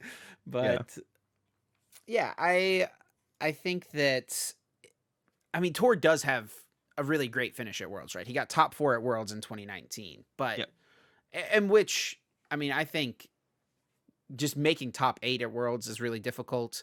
Getting top 4 is obviously an incredibly difficult, and I mean each level up is obviously harder and harder Yeah. each single time. That's just kind of how it works, right? But anyway, We need another game. yeah. Um I think that everyone would recognize someone who makes top 4 at the World Championships is like a top tier Pokemon player, right? And I don't think that people consider that enough whenever they're thinking about like Tord's accomplishments versus Jason's. History just remembers winners, right? Yeah. And they kind of tend to forget the other things that don't, the top eights and the you know even the smaller level Consistency. tournaments, right? Like, Tord's won regionals. He's won North American regionals and European regionals. I mean, Yeah. he probably won every single Norwegian nationals. Granted, those were probably a bit smaller of Yeah. tournaments. Maybe I think I even said something to him one time. What I used to do on my YouTube channel, I used to always interview people after they won major tournaments. That was like kind of one of the big things that I did when I was making a lot of YouTube videos. And I'd like to ask about the tournament run and then like questions and stuff like that. I remember asking Tord before the video because I was going to introduce him as like, it might have been like when he won his second one or third one, maybe like 2-time, 3-time international. And I was going to introduce, like, talk about his other accomplishments. And I was like, and how many Norwegian nationals did you win? Or like, and I think his response was something like, I mean, I think I won a few of them, but I wouldn't really worry about them. There was like 20 people there or something like that. Yeah. So, I mean, he even kind of recognizes it as being something like that. But yeah, I mean, I think they're both obviously great Pokemon players. And yeah, that's definitely an interesting perspective on it for sure. What you mentioned of like playing to the ceiling of where the game is at the time. Yeah, like you have no control over the ceiling, right? Like Jason could show up now and could do the same thing Tor did, or maybe take away a couple of those ICs from Tor, right? If Jason was still playing, maybe Jason shows up. If Jason was showing up to these events, maybe Tor only has 2 IC wins and Jason has 2, right? Like, so you can only play to what you're at, and then the biggest accomplishment in the game is the World Championships, right? So I think there's still plenty of time for Tor to, if Tor really wants to and cares about it, and I'm sure Tor cares about winning still. So there's plenty of time for Tor to kind of definitely make it clear that Tord is, the greatest player of all time. But we can always just like separate into eras because I think it's definitely there's a split there for sure, right, between the eras of Pokemon. Sure. But yeah, if I really had to pick one between the two, I think I would just thinking about it that way, I would give it to Jason. Another thing that someone mentioned is like there's so much more opportunities to win in the modern era than back Way when more tournaments. Yeah. Jason. Yeah, there's so many more tournaments, so that does make the wins that you got back when Jason was playing competitively a lot bigger, to be honest. Like you only could go to I don't even know how many regionals you could go to back then, but there was like one national championship that you went to, and then there was worlds, right, which is obviously the biggest tournament of the year, but that was like a higher percentage of the tournaments you went to was worlds, right? Like that was like of the major tournaments you went to. So it was definitely harder to win major tournaments back then because there was just less of them And the in that last thing I'll say about this, I talked a little bit about like the retro format tournaments that Jason will run every now and then again. It looks like they do like once a month maybe. In the November 2022 EX Mega Battle tournament series, Tord and Jason did play in the finals of that tournament. And and Tord did win, so All right, that's settled. I It's think it's settled. settled. Yeah, one-off tournament with 17 people playing in it. They played in the finals. Tord came out on top. He's obviously the GOAT, right? Yeah, that's good enough for me. Lock it in. Lock it in. So All right. the All right, next go thing ahead. to You got talk it. about, yeah, the next thing to talk about here is kind of it's a little bit of a touchy, like awkward subject, I guess, and that was a couple of disqualifications that took place at LAIC. So DQs at major tournaments are really nothing new. It feels like it happens at pretty much all ICs at some point. There's a couple at an AIC, some for cheating, some for deck list errors and stuff like that. And I think that sometimes they are because someone is cheating and doing something malicious, and I think it's sometimes because something happened that could have been taken advantage of and they wanted to protect tournament integrity. And I think sometimes they get it wrong and the person didn't do anything that was worthy of a disqualification. I think all of these things have happened in the past. And so we'll talk about the two situations specifically. I think these are the only two that I know of, at least, that happened at LAIC. Maybe I something think else happened. the biggest two for sure. I mean, I think there's DQs that probably happen every single event. Yeah. But uh not not as many are as high level as this. Or I mean, some of them are just like kind of straightforward and it's just like, well, your deck list is not very close at all to what your deck was. You've been playing for 5 rounds and they're like, you know what? You're right. You should DQ me. I did mess up. And they're not going to like argue about it or be like, I was scammed. They took away my tournament run. I only had Yeah. 30 decks that were in my deck on my list, but The craziest one to me of that happened to Eric Smith from Rare okay. Candy at a regional tournament. He submitted one deck, like a Septile GX deck or something like that, some bad deck at the time, by the way. And Yeah. then rolled up and played a Blacephalon deck. Like he just like thought he changed his deck submission and didn't. And played 5 rounds of the tournament. Started 5-0, I think. He got Yeah. deck checked, and they saw you're playing a Blacephalon deck. Your deck list says Sceptile GX, or maybe it was the other way around or something like I think it that. was the other way around. Yeah, I think Eric got saved in he the was end. he was playing Sceptile, somehow managed to start off really well, had submitted a Blacephalon deck, which is a way better deck. And their determination at the time was, instead of, I think if that happened today at any tournament, that person gets That's a disqualified. DQ. Yeah, 100%. for sure. And it Which is should have fair. been back then. Yeah. And I think Eric would maybe even admit it. Eric, by the way, is the guy who made like the graphics and stuff for our for the podcast here that we see on screen. But I think Eric would probably be like, yeah, I probably should have been a DQ. but pretty much what happened is they looked at his deck list, and in Pokemon, if there is an error, they always resort back to the deck list. And so they said, all right, Eric, your deck does not match your deck list. You're going to get a game loss this round, and then we're going to make sure that your deck matches your deck list. So they just let him play the Blacephalon deck. Which is wild that happened. Definitely crazy. Yeah, definitely. Probably not. Shouldn't have been that rule. I mean, yeah, like one or two cards off is one thing, but a whole 60 cards playing a different archetype is a definitely different type of energy, like yeah, basic energy. Yeah, that one was wild. But this story, the things that happened at LAIC, maybe a little less lighthearted than that. It's always like you can look back on those situations, right, a little differently than in the present. These are two situations both very much in the present. So we'll start by talking about what happened in the Masters division. James Cox, a player who got top 4 at Worlds, very good player, originally from Australia, lives now in the Netherlands, so he competes in the European region now. But still, I think works with the Australian group a good bit. He got disqualified from the event for a damaged sleeve, and he posted a picture on Twitter of the sleeve with just the caption DQ'd. And for the audio listeners who can't see it, it's even a little hard to see maybe in the YouTube video, but it is a small break in one of the corners of one of his sleeves, which in theory can create a marked card situation, which means if a card is marked, right, and you see it like in one of your prize cards, you could take that card off your prizes, right? Or if you're shuffling your deck, you can shuffle your deck so that that marked card is closer to the top or closer to the bottom of your deck, depending on if you want to draw it or not want to draw it, right? yeah. There's a lot of ways that players can, and probably have in the past, abused having a marked sleeve. So what happened in this situation was that he got disqualified, but damaged sleeves is just something that happens over the course of the tournament, right? Yeah.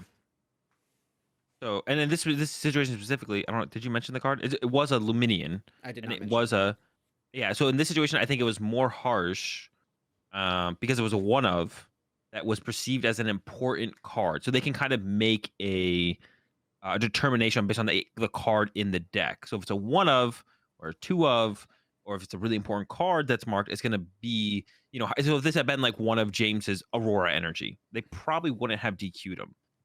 It doesn't mean this DQ was warranted, but they probably would have been a DQ if it wasn't the one of Luminion V. Yeah. So that's like an important thing to note. So as a Pokemon player, you are definitely you are responsible for the quality of your sleeves and the quality of your cards, right? And if you think that something could create a situation where a sleeve could be considered marked by a judge during deck check, it should be changed right away. If a sleeve gets damaged more than the other sleeves, change it right away. Swap it out. Always have extra sleeves with you. Always use sleeves from the same box. Azul and I both use Dragon Shield sleeves, so they come in packs of 100. So I always keep the extra 40 with me. I imagine you probably do as well. So you always use the ones from the same box, because sometimes if you get them from 2 different boxes, they'll be a slightly different shade, right? So that can create a different marked sleeve situation.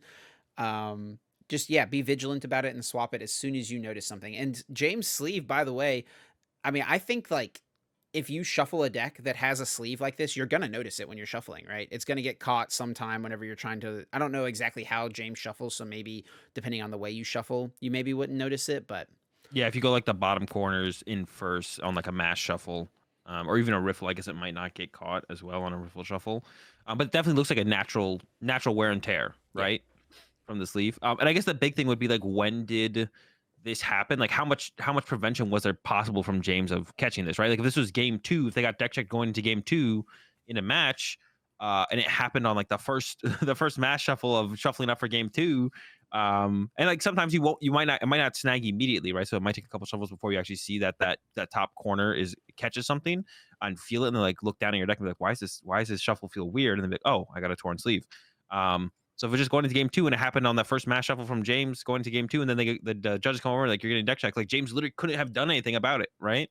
So that's where it becomes like an issue of like, yeah, that's where it just kind of becomes an issue where it's like, it's not the player's fault, right? The player couldn't have done anything about it. So I don't think James mentioned that in their recap of the situation, but that actually would be something I'd be interested to know, is like, when did the deck check actually occur? Because it definitely looks like just natural wear and tear. So if it came up with something like that, that's kind of unfortunate for sure. That's like the most unfortunate scenario for sure. Because there's nothing James, like at the end of each round, you could check all your sleeves. And if you ever see like it's actually come up a couple times when I've talked to people. Like, if you see a card or a sleeve is marked in the middle of one of your matches, just bring attention to it. Just be like, hey, this sleeve is damaged. I'm going to change it. Just let your opponent know and just do it. You can do that. I've had a couple of people Yes. who like have been scared with the idea of like doing that, like bringing attention that one of their sleeves is obviously more damaged in a weird way than the rest in the middle of a match. Like, don't wait, just do it then. I do it all the time. Yep. Where like when I'm shuffling or I draw cards return or I lay out my prize cards, I'm like, that sleeve is definitely messed up. I'm gonna go ahead and change this right now. Like, that's fine. You can do it. If you want to call over a judge to watch while you do it, that's also fine. Especially if it's like a prize card, you can even have a judge do it if it's a prize card, because that, I guess that is a little bit iffy. You could bring over a judge and have them change your prize card sleeve if you want to. But yeah, definitely don't be afraid to change your sleeves in the middle of a match of what is really stands out from the rest. So James did post like a full, a good longer statement. He said he's going to do a full response later. So I just want to read what his response that he's posted for now is. But wanted to say that while I think the DQ was incredibly harsh, I don't think it was entirely unfair. The judge put a lot of emphasis on my experience, which I personally don't agree should create the expectation of perfection, as I personally previously had the opinion that if I do what I expect the average player to do, i.e., not resleeving twice per tournament, / meticulously paying attention to my sleeve damage, and simply not cheat, I should never have grounds for disqualification. Something that, based on my past, I'm absolutely terrified of, but I guess I have been proven wrong. And that expectation for me, who has been playing for a long time, is greater than what I believed was the case, which I can deal with, but I think if this is to happen in this situation, we should at least be aware by the rules that we are being held to such a high standard. Also worth noting that this DQ was compared by a judge to Diego Casiraga's at NAIC, which was for even less. Yeah. So I don't even remember what Diego got DQ'd for at NAIC. It was But I agree. a wrong. He had a different card. It was like one card was different in his list from what was in his deck. It was like a deck list error. Like he, Oh, I would say that's worse than. I would say that's worse than the sleeve thing, though. yeah, I A think DQ that by was a what it judge, was. which was for even less. Oh, is James saying that Kasiraga's DQ was for even less, or that their DQ was for even less? I think there's the Oh. judge was saying that Diego's was less. Oh, I think that's a worse offense than the sleeve for sure. I think that's Yeah. reasonable to DQ for. I don't think James's thing is at all reasonable for to DQ for, from the information that we have on the situation for sure. I mean, it's possible that James probably maybe should have checked their deck after the last round and would have seen the torn sleeve, but we don't know when the sleeve was torn. Like, that's the biggest thing. When were they deck checked? Because if it happened, like I said, going into game two after game one, I mean, how are you gonna know, right? Like, if you didn't shuffle with the deck enough to have the corner snag on anything, nothing you can really do about it. And I definitely think like players with more experience or with more accomplishments should not be held to a higher standard when it's an open tournament at all, Well, and right? Like, also when it's something that you can't really control, right? yeah, You can't control sleeve damage. I mean, I guess you could if some people shuffle rougher than others, right? yeah, And so some people are just naturally going to damage more sleeves, I guess. But overall, sleeve damage is something that's going to happen to every player. yeah, yeah, exactly. So yeah, I don't think there should like this feels like a pretty unreasonable DQ, and definitely like that the judge bringing up that uh, the judge bringing up that they put a lot of emphasis on their experience just seems really weird. I've never heard of that at all being approached in a ruling as like a way to determine an outcome of a penalty. Well, you can use someone's lack of experience to de-escalate, right? Someone who's a new Yeah, player, making a gameplay error, right? You can de-escalate if, you know, you see it being. I mean, judges are allowed to escalate or de-escalate as they see fit, and this is a situation where it was definitely escalated because if we look at the tournament rules handbook, a whole section about deck legality. There's two different recommended penalties for a minor deck legality issue, a warning, and for a severe deck legality issue, a game loss. And I think James's situation definitely falls under section, what is it? Section, for anyone who wants to look it up, 7.3.2.2 B. It says severe deck legality infractions result in an opportunity for a player to gain an advantage, usually through ambiguity or discrepancy caused by dissimilarity between the deck list and the physical deck, or by a pattern of marked cards. And one of the examples given is a card in the player's deck is damaged and has created a visible wear mark on the back of the sleeve along the damaged area, allowing for the card to be easily identified when face down. So, very similar to James's situation. Obviously, it's not like the card damage, it's the sleeve being damaged, but if this, I mean, this is a card that can be easily identified, while you're shuffling or while the card is face down on the table. If it's the only one in the deck that is like this, right? yeah, of course, yeah, and that yeah. So like the by the rules, so there was definitely an escalated penalty then Yes, for sure, because right? the recommended starting penalty for a deck legality severe penalty is a game loss. So it was Yeah. escalated. And I don't think James had any priors in that tournament. So if you have no prior warnings or errors or sleeve problems, then it shouldn't have been. The only reason it should have been a game, a D. Wait, yeah, it wasn't. So what does it go? Game loss, match loss, DQ. Is a match loss a thing? I don't think so. Maybe it has Those are been at just some like point. that's interesting. So the only reason for this to have been a DQ for James then was that the judge thought that because of how much experience James has as a player, which is a fair statement to make, I guess, but I don't think is a fair way to handle a ruling at all. Especially because it is an open tournament. I could see it like if this was like the top 64 players in the world only playing, I could see you holding the players to a higher standard, right? Yeah. But when it's, like I always say, it's like T-ball to it's like you're going from T-ball to Major League Baseball uh player levels, right? I don't think that's like fair to hold some players to a higher standard than others. The only place in the rule book that um disqualification is the recommended penalty is for unsporting conduct severe, which would include things like assault, theft, or criminal activity,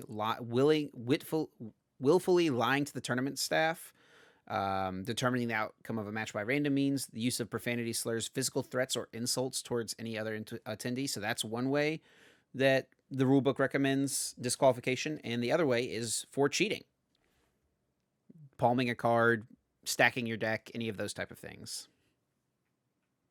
Yeah. Wait, what was the first way again? Sorry, I zoned out for a second there. Severe unsporting conduct, so like lying, Yeah, assaulting yeah. Okay, okay. someone, stealing Yeah, yeah, something, or flipping a coin for a match, right? yeah. Determining the outcome of a match by random means. These are all grounds for disqualification in the rulebook. Oh, okay. So those are the only things. Is Mm-hmm. it? Yeah, Interesting. that one of the recommended penalties is disqualification. Now, again, can escalate or de-escalate as they see fit.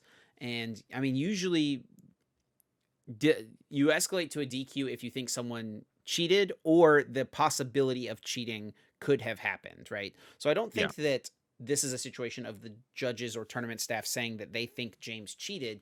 It is a way of saying that the sleeve mark was so bad that it is entirely possible that cheating to gain a significant advantage could have occurred, right?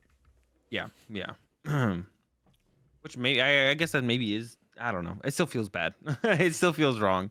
Yeah, I'm gonna go with I feel like definitely seems like an unjustified disqualification of James there for sure. So the way that I would tell people, like I think that there's been a lot of discussion on Twitter um, about this situation and people asking like, well, what am I supposed to do if I'm going to just get disqualified for my sleeves being damaged or having normal wear and tear on them? What are the things I can do? And Chris Shemansky, judge well-known judge in the community and player as well. He played at LAIC, made day 2. Shout outs to Christopher. Hmm. Posted a little list of things that he recommends that you could do, you know, to help make sure. And one of the things that he mentions in this little list was to, um, after sleeving and then after each round, look critically at all 6 sides of the deck. So, like, hold the deck in your hand, look at the front, the top, sides, top, bottom, other side, all those things, and try to determine if there's anything that looks out of place that you could, change to make sure. Which is, I mean, not something that I've ever really done. Probably not something Me you've ever either. really done. No, But maybe it's I not a have. bad idea if this is something that's going to start happening at tournaments. Yeah, I have checked my sleeves before at some point. It's funny that it's funny that Chris says all 6 guys because if you look at the bottom of the deck, it's just one card. So like, Yeah, but if like something's sticking out to the side or something, no, yeah, that's yeah. fair. That's fair. You're only looking at like the face of one card, so it's just like, well, what about the other 59? Like, do we have to? Are we We got to look stopping at at it that? Is that 59 gonna? times. Yeah, yeah. Yeah, and then repeat step 6 59 times. Um, but yeah, I mean, I've like checked I don't really, I re-sleeve like going into day 2. I always re-sleeve personally. I just like feel like my sleeves are a little bit worn out by 9 rounds. I like the fresh feel. It also eliminates the factor of one card got in like a really damaged corner or something, and that being something like a situation like this for James. So I always re-sleeve from day 1 to day 2 personally. I know a lot of people don't do that, and sleeves, I mean, they're not like super cheap, right? Sleeves aren't super cheap, right? It's like $5-10 for a pack for enough for what's it called? So doing that every single tournament does add up. So Yeah. not everyone's able to do that. So most people, use their 1 pack of sleeves throughout day 1, day 2, which is fine. But then yeah, I'd say maybe especially like if you're going from day 1 to day 2, I would definitely check your sleeves for sure. Like if you're playing the same sleeves on the deck, I would look through at the backs of all of each individual sleeve. And if something is like penalty worth, it'll probably stand out to you, even though you're not someone who routinely checks decks or anything. It should stand out to like any player if something is bad enough where the sleeve needs to be changed. And then one more situation we'll talk about, which happened in the seniors division to a player named Owen Dalagard, and his dad Clifton made a statement and posted it over on Twitter. I think the best thing is probably just for me to like go through and read it. Posted a twit longer. It's kind of a long situation, so we'll just go through and try to read it pretty quick. It's just a couple paragraphs here. Okay. LAIC disqualification of an innocent young man.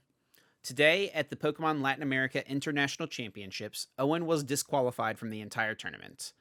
The event is upsetting and it truly brings uncertainty into the spirit of competing in the game we have grown to love and make lifelong friends and connections with.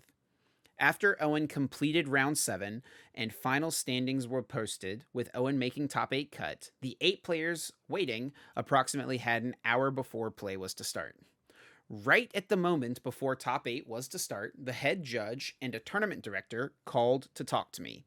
They sat me down and informed me that they had concluded an investigation and made a ruling which has been finalized, and that they were disqualifying Owen on the basis of me signaling to him during the rounds of the event, and the decision is final and that they were starting top 8 right away. They stated that Owen did nothing wrong and that they had, quote, witnesses that I was signaling to Owen. They would not supply the judges that made the witness statements, only to say that there are 4 judges that witnessed it, and then retracted and said that the 4 judges were not witnesses, but were part of the investigation. The details of our viewing place was very far from the tables. No one in our group could see any of the cards on the table, and at first the director said that I was providing hand signals, then changed his statement to say I was providing face signals. I rebutted and said how is that feasible while wearing face masks in the event? Furthermore, I was with several families and players that watch US players, all who wanted to supply eyewitness statements that we were not even watching that final round completely. The director said he would not take any of their statements because they were foreign and biased. Even one adult who doesn't know us or Owen went to supply a statement and was not acknowledged. The process was flawed. The investigation was conducted without taking any statements or additional evidence from my son directly, or myself, or any of the witnesses in the area. They would not allow me to discuss with any of the judges, as they decided they did not want to expose the judges to me or the other parent witnesses. They did not supply any objective evidence about how I was signaling. Also, I wasn't in the area for the entire round. I went to watch John Eng on stream and interview, and I also talked to Xander Perot for a few minutes. Also, for those that play, I think there is a strong understanding that if I can't see the board or hand, how can I influence the game? Finally, the ruling was delivered in a finalized state, and a full tournament disqualification is highly severe for a lack of evidence. The director made this statement: "We may be making a mistake, but the decision is final, and you can submit a support ticket. Do you require anything else?" I can't fathom all the factors or influences that may have led to Owen being affected by this. I don't want to believe in a world where a 14-year-old young man is targeted, and as a father, I don't know what the lesson may be here. There are many. But we are devastated, and the game will never be the same for us. There should be safe environments for young players. For those that know Owen and myself, I hope you trust our characters, and I hope we can make the game a safe place for all in the future. Yeah, so I was there and heard about this going on during the end of day 2. And after hearing everything I've heard, and obviously we haven't seen like a statement from, I don't even know who the tournament organizer is. It Copag? Mm-hmm. Yes. So I don't know if they will make a statement at all, or anything like that. But it does seem fairly impossible for any kind of hand signaling or anything like that to have had any effect on the game. Or it also seems like it's just like not so, like, from the information we have, it seems kind of ridiculous that Owen was disqualified from the tournament. Like, from everything we've heard so far from this statement, like it also just seems like ridiculous. Like the story seems ridiculous that someone was trying to use hand signals, and then story was changed to face signals, um, to help Owen in their last round match there. Like all that just seems kind of absurd. And obviously we could get a statement from Copag at some point. I don't think we will. I don't imagine they would. But it would be nice to see this disqualification at least be reversed in terms of, because if you get disqualified, you don't get any of your prizes. You don't get the tournament winnings. You don't get championship points. You don't get any booster boxes. So it would be very nice at the very least to see that reversed. If no other information comes to light, because this just seems like Owen just kind of got screwed. Yeah. So I don't really know the Dalagard super personally. I've talked to Clifton a handful of times at tournaments. He's very nice. And, I've watched, as I'm walking through the tournament, I'll peek in at the juniors and seniors from time to time. I've watched some of Owen's games. Everything has always seemed fine to me. Yeah, I mean, I think they're both great people. Like I said, I don't know them personally, but everyone who I know who does know them personally says they are great people. And I don't think that someone being a great person should automatically eliminate them from the possibility of ever doing something maliciously, right? I'll just say that out there. Now, me personally, I don't think that they were doing anything maliciously, but just because you think they're a good person doesn't mean that it's not possible for something like this to happen. So I think that, just for all situations in life, people should approach things like this with a little bit of nuance and with a little bit of that thought behind it. Because at the end of the day, we see these people who we know at Pokemon tournaments a few times, once a month, a handful of times a year. These are not people that we're seeing on a weekly basis necessarily always. Like sometimes you don't know people personally, right? You know them at these Pokemon tournaments and you know them away from their real life. Now, all that to say, I don't think that there was any wrongdoing, like I mentioned earlier, like just from the facts that we have right now. Now, I think if Copag or the Pokemon Company the Pokemon Company International was to release a statement with some different information, maybe that opinion could change, right? But with what we know right now, it seems like this investigation was conducted terribly Yeah. absolutely terribly. The fact that the statement of that, what was it?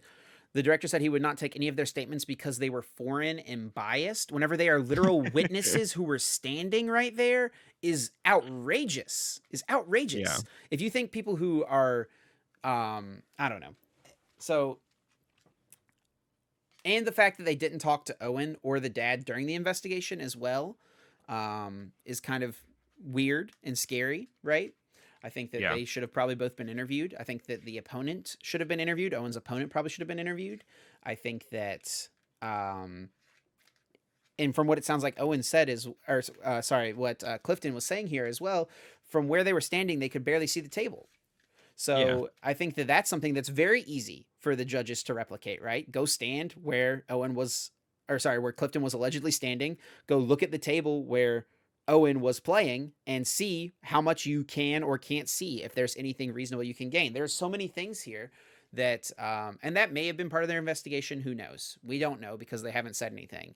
Um, it definitely feels like things did not get handled entirely properly in this spot. Yeah. Yeah. I think a good life lesson overall. So not jump too quick to conclusions on one way or the other.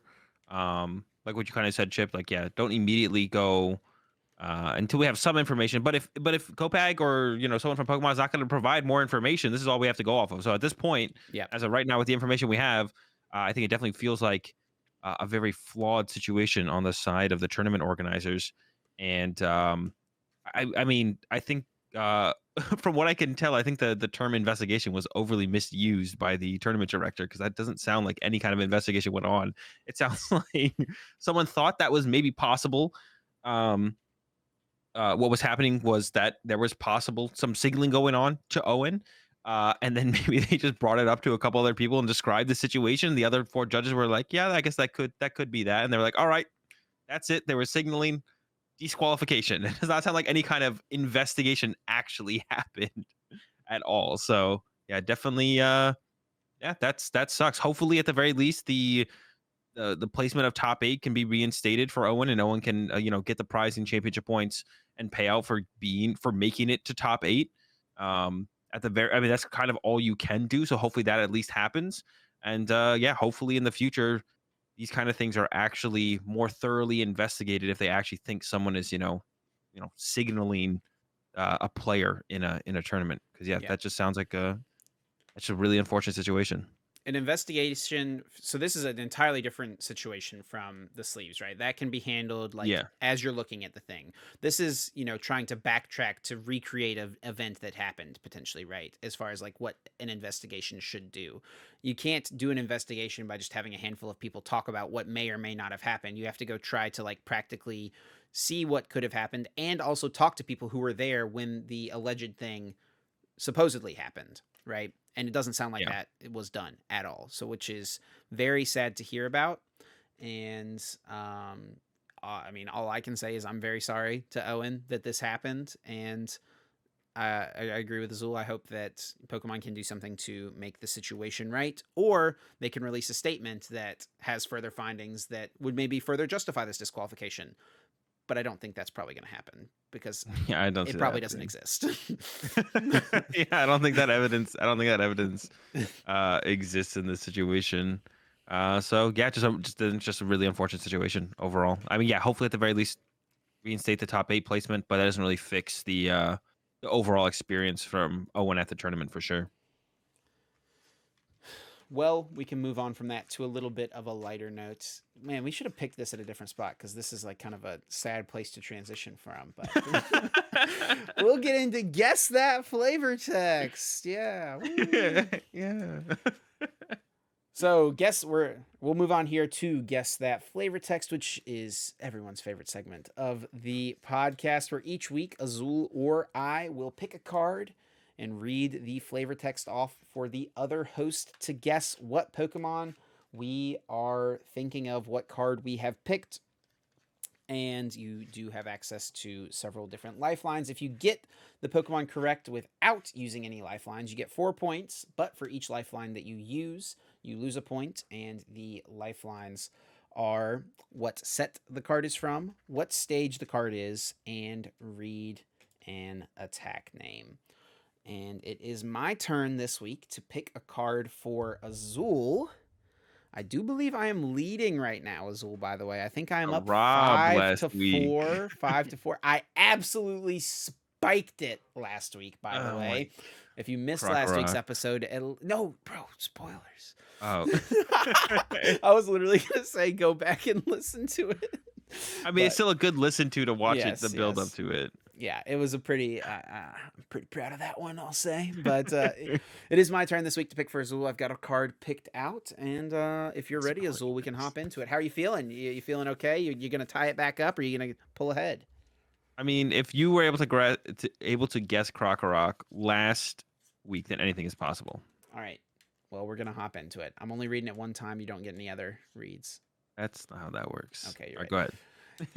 It flashes the light, emitting spots on its body, which drain its opponent's will to fight. It takes the opportunity to scuttle away and hide. All right, one more time. It flashes the light emitting spots on its body, which drains its opponent's will to fight. It takes the opportunity to scuttle away and hide. All right. Well, it sounds like some kind of like ghost Pokemon because of the flashes the light, takes away their will to want to fight. But I don't know. I'm trying to think of. I can't think of any Pokemon with spots on its. Oh.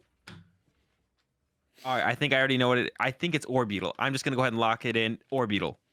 Locking it in. Wow. Locking in Confident. That is very wrong. No, no. What? But Orbeetle has like light coming out of it. It has spots on its body. It does. Or what is it? Well, I thought I had a. let's. You thought you could have gotten the 4-pointer, but you were quite wrong. And if anyone listening thought Orbeetle, they were also wrong. We'll go through the lifelines though. Give Azul one more guess just for funsies. He's already lost his points this week, and then of course this will allow everyone at home to potentially get their guess in as well. So the card is from the set Forbidden Light, which is a set that came out before Orbeetle existed. Yep. The card is a basic. Orbeetle is a stage 2. True. And read an attack name. The attack name is Hypnosis. So a basic with Hypnosis from Forbidden Light, Azul. Forbidden Light was with a set with Ultra Necrozma, right? That's correct. I don't know. Inkay? It is Inkay. No! It is Inkay. It is. I'm thrown. I would have probably needed 0 all three points. what's it called as well. 0 points. Oh my gosh. Yeah, I would have needed all those to get there as well. And hey, listen. The Forbidden Light guess would have helped you too. Yeah, well, a little bit maybe. Well, yeah, it would have, yeah, because I do know there's an ink. Wait, but that's not where Malamar came from, though, right? It is. No. Oh, is it? Yep. We get Ultra Necrozma and Malamar in the same set? That's not true. We had Malamar before Ultra Necrozma. You want to bet $5? Because we had like Psychic Malamar, right? Wasn't that a deck before Ultra Necrozma came out? I swear. No.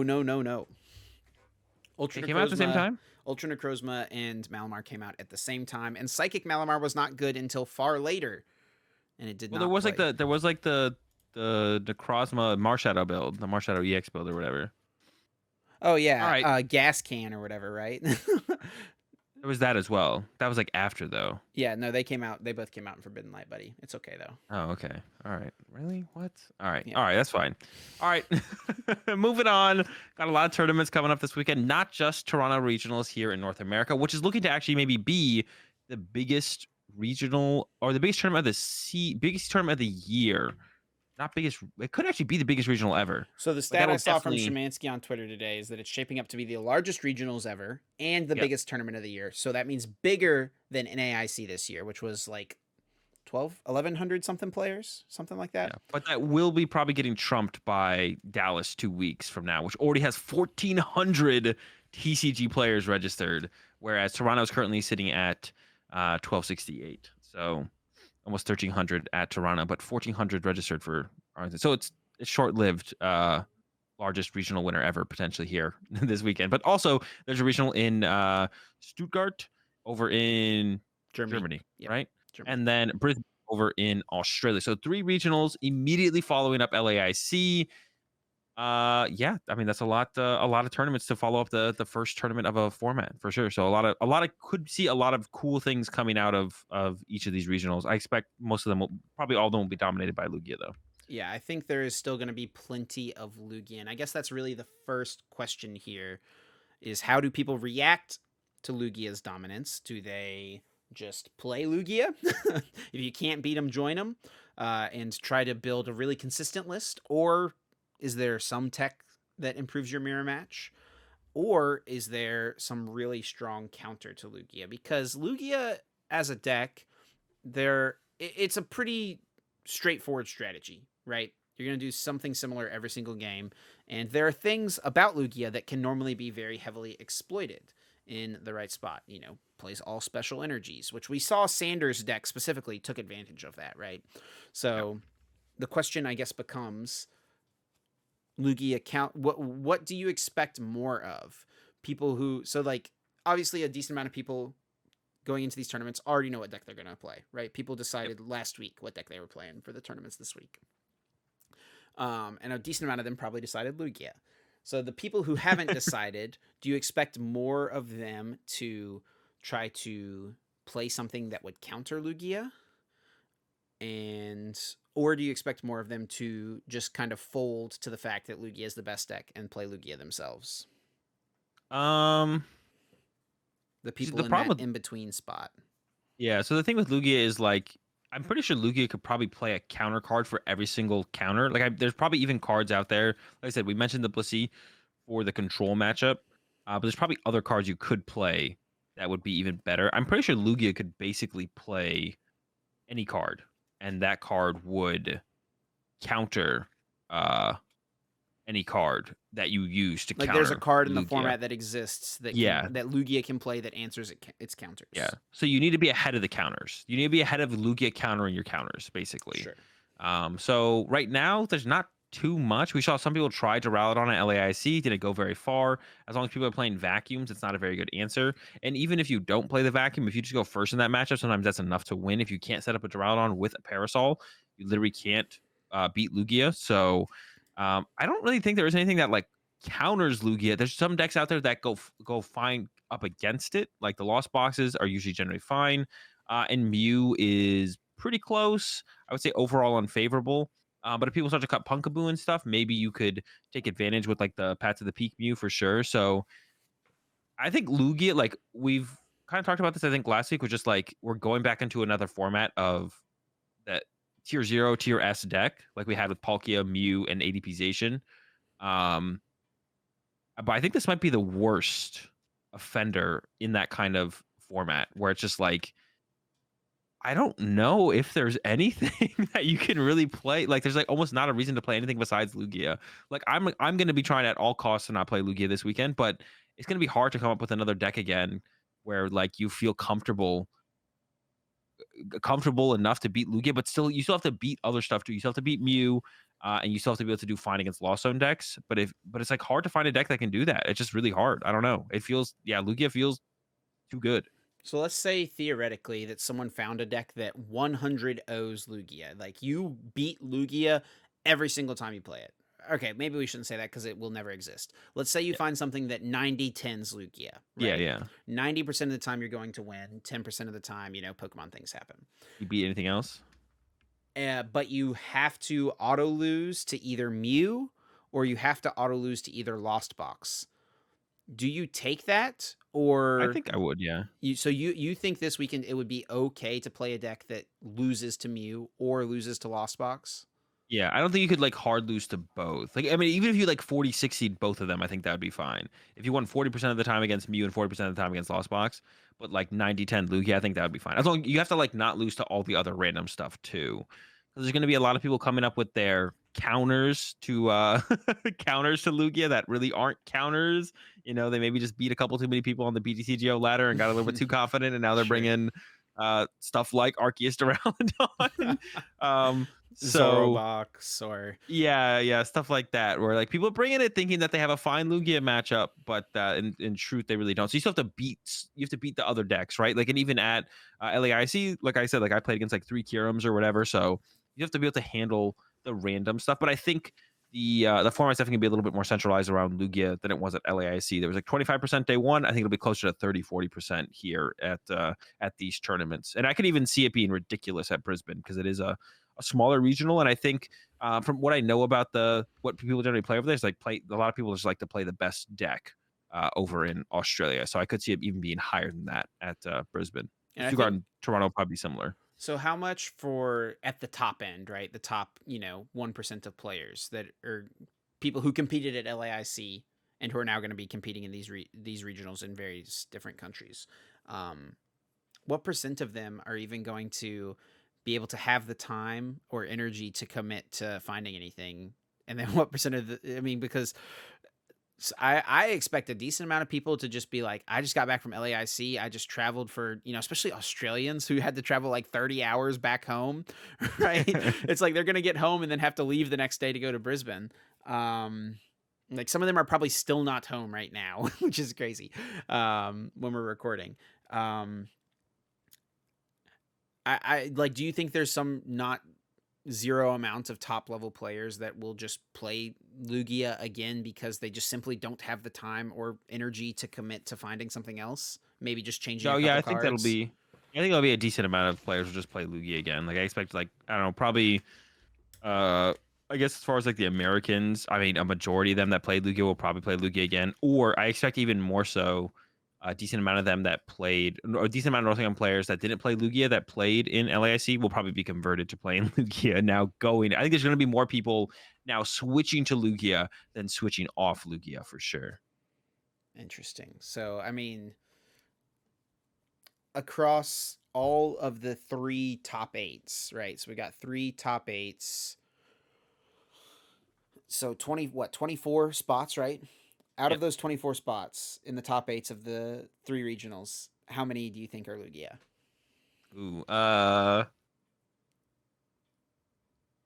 maybe a little bit, maybe like 16. So still a pretty high number, but maybe some more Just lost over boxes, 50%. or maybe Mew finally shows up. Maybe we'll have someone show up with Mew. Like feel like Mew is the one of the decks that I would never be surprised to see it in top 8, even if I don't think it's a great play because uh the lost box matchup is tough. And then even against Lugia, it's not like you're extremely favored or anything. So I'd give it to Mew, I guess. Yeah, I think Muse will squeak in. I'll give it like a 16, Sure. 16 I to mean, 24. I could. I'm gonna go with 18. Just put it a little higher up there. I agree. Lugia is going to still be insanely good. I think we saw 25% day one meta share at LAIC. I think it could be like 35+% day one meta share at Yeah. Toronto, maybe even more. I don't know. Like, we're getting into territory that has never happened before. Something that there has never been a deck that has been that heavily played, I think, in I think day one of a tournament. we would have seen it with ADPization if we had had more tournaments in that format, but we got cut short. We had OCIC and then some regional in Europe. I forget the name of it, and then that was it. But Yeah, if that format had progressed, I think ADPization definitely could have gotten to unreal numbers of popular because I think the deck was better than we saw through online events because online events there was just like way less on the line, right? sure. And speaking of online events, there's a couple interesting things that have popped up. One of the big ones I saw on Twitter recently, someone did go 9-0 with an Intellion Beedrill deck that also played Radiant Charizard. So kind of similar thing to like what Piper won Baltimore Regionals with to start the season off, the Intellion Charizard deck, similar to what Ross got top 16 at Worlds with, right? Mhm. But you throw a single strike mustard in there and a couple of Beedrills. This is what I was talking about, right? With Lugia being a deck that is very streamlined in what it has. It's got all special energy. Beedrill seems like a natural counter. Do we maybe see something like that pop up? Yeah, I think there's definitely like room for something like a Beedrill deck to come out. Like once again, like your other matchups is Arceus kind of Beedrill potentially as well, right? yeah. I don't even know if Arceus Beetle actually trades favorably into Lugia. That's what I was like thinking about when I thought about that deck. I don't know if you trade favorably into Lugia. I guess if you go first, you do, but when you go second, I feel like you actually just lose the prize trade. So I don't know if Arceus Beetle is going to be the way to go, but like Beetle Charizard, Beetle in general, yeah, just really good. Good against Mew, good against what's it called, good against Lugia. But if you're playing with an Inteleon engine, that's where your Lost Box matchup starts to struggle. But like I said, if you can get the edge on one of the other two big decks in Lost Box or Mew, because I think Tina was still reasonably popular at LAIC, but I don't expect that trend to continue because I think people understand how bad that deck is going into a format where you have to tech so heavily for the Lugia matchup. Like I think your Lugia matchup is maybe slightly advantaged with the builds with the heavier Sinnoh, heavier Roxanne, but then you're suffering against your Mew matchup and you're suffering into the Lost Box heavily with that kind of build. So something like that, Tina can't really exist. But yeah, like the Beetle deck, you're beating Mew, you're beating Lugia. That sounds like a good start. As long as you can piece together a couple other matchups against some of the less popular decks outside of the Lost Box. Take out the Lost Box sounds like a fine deck to consider. So is Arceus Duraludon just like big hopium, like, you know, not the play ever for anyone who's thinking about it? Um, Maybe I don't you can think say so. you would never play it, I guess, right? But I like, would never play it. I think it's been a terrible deck for a while, and the fact that it like I mean I know its Lugia matchup is not that great. Yeah, it's not good. It's not good. yeah. You talked about playing a couple Curums at Yeah. LAIC, which is a deck we didn't expect to see too much of. One did make top 32. Now is Curum something Nope. that no Nope. shot. The deck is not good. Answer's just gonna It be is nope not to good whatever right we now. say. There was a Blissey that got top 64 with the like 3 Eviltal or something in the deck with Radiant Jirachi as well. So I could see something like that being okay. You're trying and do what Sander did. I'd probably cut the Radiant Jirachi for the Radiant Gardevoir though, and because you don't want Luminian to be KOing your Yveltals. I'm sure they played Cape of Toughness as well. Mm-hmm. So maybe that is that the adjustment for the Sander deck. You switch it up. You're like, well, if people tech for control, what if I'm an attacking control deck, right? You turn to Blissey plus Yveltal. I could see that actually being decent, to be honest. So I think that's interesting for sure. Definitely something worth looking at because Blissey has like naturally had a good Lost Box matchup. Your Mew matchup probably is gonna suffer though. That's like the one area where you're probably gonna And run that's into some where trouble. Radiant Jirachi comes in. Double heads, baby. Goodbye, Mew. No, I do Yeah, I think guess that like the it might be the Blissey move. guy we talked. Wait, no, he didn't play a Drapion. I wanted to think that maybe he played a Drapion for a second, but I don't think You he could did. you could add one though. You could, yes. Yeah, and at that point, like if the Yveltals do enough for the Lugia matchup, you don't even need to run Path to the Peak. So you're not even like shutting off your own what's it called? So yeah, because Path isn't that strong against Lost Box decks. It's okay. Not that strong The Mews are against playing for Lost Vacuum yeah, so yeah, I could see that working Earthen out. Seal Like you or put a Force Drapion Seal in there. Stone. Yeah, I could see it working. Blissey could be the secret to winning the tournament. All right, Azul just leaked it. An hour and 56 minutes into the podcast. Get your Blissies, people. This is definitely our longest episode ever. Any other like closing thoughts on the format, real quick, before we lock it out? Um, no, I think that's it. Yeah, I mean, we'll have to see if anyone else has some more creative ways. Like yeah. So I guess like that's always the kind of the thing. Um, we were LAIC happened, but that's just kind of one major region, right? As far as like the player base goes. Now we get to see a tournament in each major region. Besides Japan, have they had like a major tournament in this format?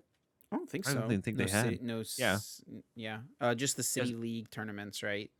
Yeah. So besides Japan, every region is getting a major tournament this weekend to be like, okay, what can you come up with as far as answers to Lugia goes? And I'm very curious to see what people come up with. It seems pretty tough, especially with Stoutland. I feel like Stoutland is like the card that kind of is like, you thought you had a shot, but now you don't. Because like even stuff like Zorobox and stuff, Stoutland makes that matchup so much harder to actually win. So Yeah. yeah, I feel like Stoutland really kind of corners the options for counters to Lugia for sure. But yeah, every region's gonna have a major tournament. Let's see what people can come up with as far as counters go.